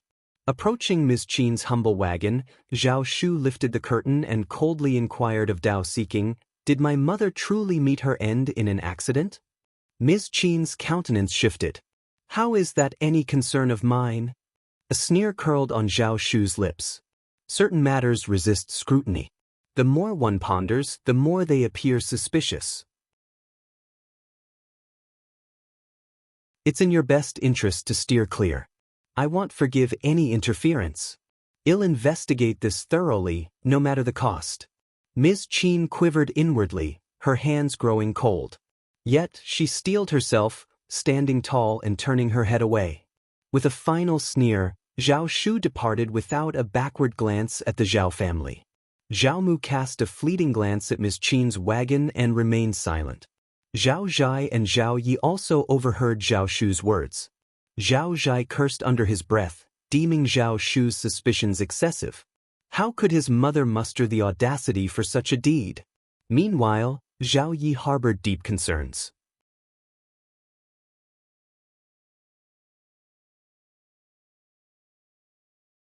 Chapter 1285. Back to Shaoding village he was cunning, but he possessed a clear sense of purpose. The Zhao family stood no chance against Zhao Shu. Zhao Yi didn't even dare contemplate seeking vengeance. Should his mother truly have committed such an act, Zhao Shu's forgiveness seemed an unlikely outcome. Could the Zhao family compel Zhao Shu to address the matter?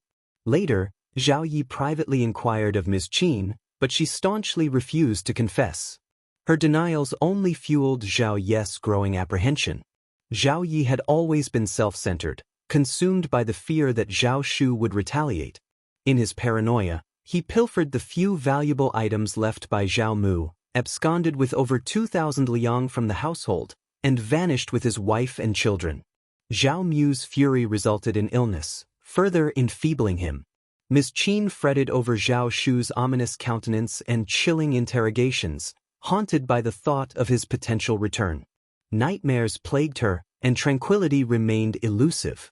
Then, one fateful day, Zhao Shu appeared at their doorstep. Qiao had no ties to Yangzhou and arrived in Hangzhou by late March. In Hangzhou, Ms. Zheng's loyal servants assisted Zhao Shu in managing his business, with Aunt Qing in attendance. Aunt Qing and Qiao shared a familiar rapport, and Zhao Shu had sent her a letter requesting her gracious treatment. Aunt Qing, diligent as ever, ensured everything was well prepared. Qiao explored the floral fields and Zhao Shu's tea plantation, both thriving with vitality. Perfume and tea processing workshops were under construction, along with housing for the workers. Once Qiao delivered the tools, everything would fall into place. Amidst the expansive floral field, an array of flowers sprawled out: roses, jasmine, sweet osmanthus, lilies, and cloves. Each section was meticulously arranged, with extensive plantings of vanilla for various supplementary purposes. Zhao Shu had sourced these seedlings from a reliable place. They exhibited strength and well-balanced growth, all of exceptional quality. Their tender, green leaves held a captivating allure. In a few months' time, lilies, Chinese roses, jasmines, and roses would burst into full bloom. Sweet osmanthus trees abounded in Hangzhou, guaranteeing a ready supply of this fragrant blossom. Perfume production could commence in the latter half of the year. Initial output might be modest, but it offered the workers an excellent opportunity to hone their skills. Qiao, after a thorough inspection, used her unique abilities to aid in the plant's growth, departing with a sense of satisfaction. Aunt Qing held a private admiration for Madame Xiao's unassuming diligence. Rather than merely putting on a show, she had ventured 500 meters to inspect the progress. Madame Xiao's humility was evident. She did not need to engage in such hands-on efforts. Her grounded nature was truly commendable. Young Master had demonstrated exceptional judgment in pairing Officer Xiao and Madame Xiao for this endeavor. Their collaboration far surpassed that of the neighboring aristocrats. After spending 3 days in Hangzhou, Qiao Xian returned home with Sun Qian and Sun Bai, arriving back in Shaoding village on the 9th day of April. The first section of the Xiao family's household welcomed their return with great joy. Everything was progressing smoothly at home, and the entire village seemed to be thriving. Schools were already in session, with the sound of books filling the air, adding vibrancy to the community. The Xiao family's first section's business was expanding rapidly. Although they had acquired a few servants, they mainly hired villagers to work. The tea and floral fields required year-round attention, ensuring a continuous demand for labor.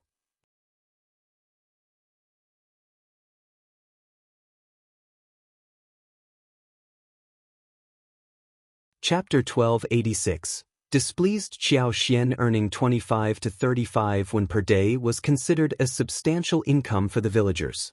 Even if 2 family members didn't work every day, they could still accumulate a significant amount of money by the end of the month.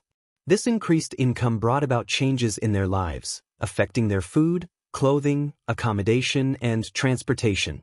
Some savvy individuals managed to save up capital and borrowed additional funds to start small businesses in town, while others purchased land to develop.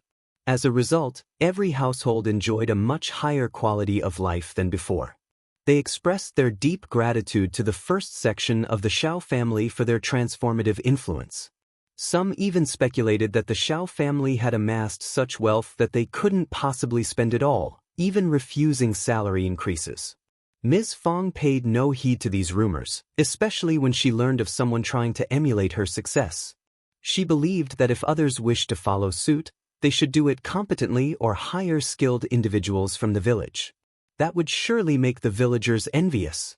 Ms. Fong didn't bother discussing these minor matters with Qiao Xian. Given his rare presence at home, she cherished their time together. Although she missed her son, Xiao Yunduan, Ms. Fong decided not to visit the bustling capital at this time.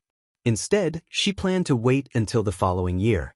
Young Xiaoni was just 2 months into her pregnancy, and as a mother-in-law, she didn't want to leave home during this critical time. Her presence was necessary to oversee and manage the household affairs, which could be quite challenging. Upon hearing the news of young Xiaoni's pregnancy, Qiao Xian congratulated her with a smile and even gifted her a generous red envelope. Young Xiaoni happily requested a piece of Xiao Yunduan's calligraphy and painting to hang in her room, intending to read it daily to impart some of fifth uncle's artistic talents to her child. Qiao Xian found herself caught between amusement and melancholy when she located Xiao Yunduan's fan for young Xiaoni, who was overjoyed by the gesture. Ms. Su couldn't help but regret not thinking of this when she was pregnant herself.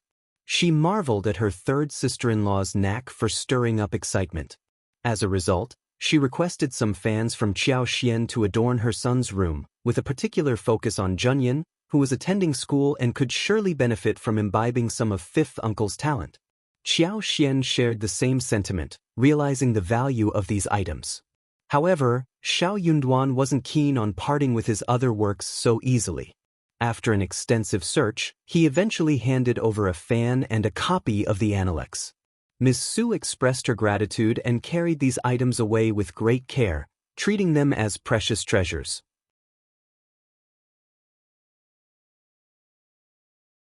Qiao Xian couldn't help but wonder if she should request her husband to create more fans when they returned to the capital, considering their potential usefulness one day. What Qiao Xian didn't anticipate was Xiao Lulang approaching her, asking for Xiao Yunduan's revision materials and articles before the examination. Qiao Xian didn't mind helping out, but Xiao Lulang's tone and demeanor left her feeling uncomfortable, as if he were attempting to swallow his pride. It irked Qiao Xian. Eldest uncle appeared quite hopeful. Ms. Qiao, Please find something for Lu Lang to assist him. It would be an honor for the Xiao family if Lu Lang succeeds, and the two brothers could support each other. This only intensified Xiao Xian's discomfort. She couldn't even muster a feigned smile in response.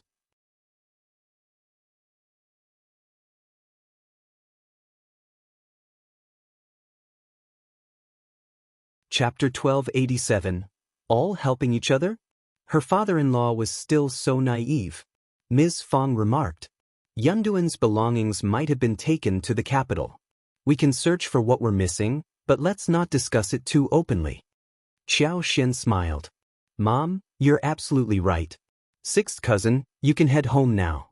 I need to conduct a thorough search, and finding those items won't be a quick task. My husband has his own confidential matters, and even I can't interfere with them. I mustn't mishandle anything. Xiao Lulang, who had been suppressing his anger, could hardly contain himself after hearing Xiao Xian's words. With a displeased expression, he quipped, "Thank you, fifth cousin-in-law." Then he departed. In private, Ms. Fong voiced her concerns to Xiao Xian. Lilang's behavior is becoming increasingly strange. Sometimes I catch him eyeing our family as if we were adversaries. It's quite unsettling. I'm irritated by it. He's not as capable as Yunduan, and he failed to advance to the next level. Is that Yunduan's fault? Could it be that Yunduan's success threatens him or makes him feel inferior? Does he see Yunduan as a rival? He's so unreasonable, showing no interest in study at all. I wonder how much he's read? He's nothing more than a mediocre officer. Xiao Xian couldn't help but smile, acknowledging her mother-in-law's insight. Xiao Lulang was indeed not a commendable officer. Ms. Fong continued, "Don't hand over Yunduan's possessions to him. He regards us as adversaries, so why should we assist him? Who does he think he is? We don't owe him anything. He came inquiring about Yunduan's belongings, and your naive father-in-law even tried to lead him into your room to retrieve them, but I stopped him. I explained that outsiders shouldn't casually access our son's and daughter-in-law's room. They should wait until they return. I put an end to it when I mentioned that you'd be back this spring. I thought that settled it, but here he is again." Xiao Xian's heart skipped a beat, and she inwardly shuddered. She added, "Mom, you understand that he should never enter our room and take things. My husband holds an official position, and his writings, particularly his letters, shouldn't be handed over to outsiders, especially those with hidden agendas. It could lead to trouble." The source of this predicament lay in the power of words. As long as individuals had motives, finding something among someone's belongings wasn't a formidable task. Otherwise, why was the study always a restricted zone? They couldn't afford to be careless, as they were promptly and cautiously escorted out of the study, with concerns that their presence might lead to the drafting of articles. Xiao Xian had reservations about Xiao Lulang. Ms. Fong was equally taken aback. She clutched her chest and remarked, "Indeed? That's quite fortunate. I don't trust him."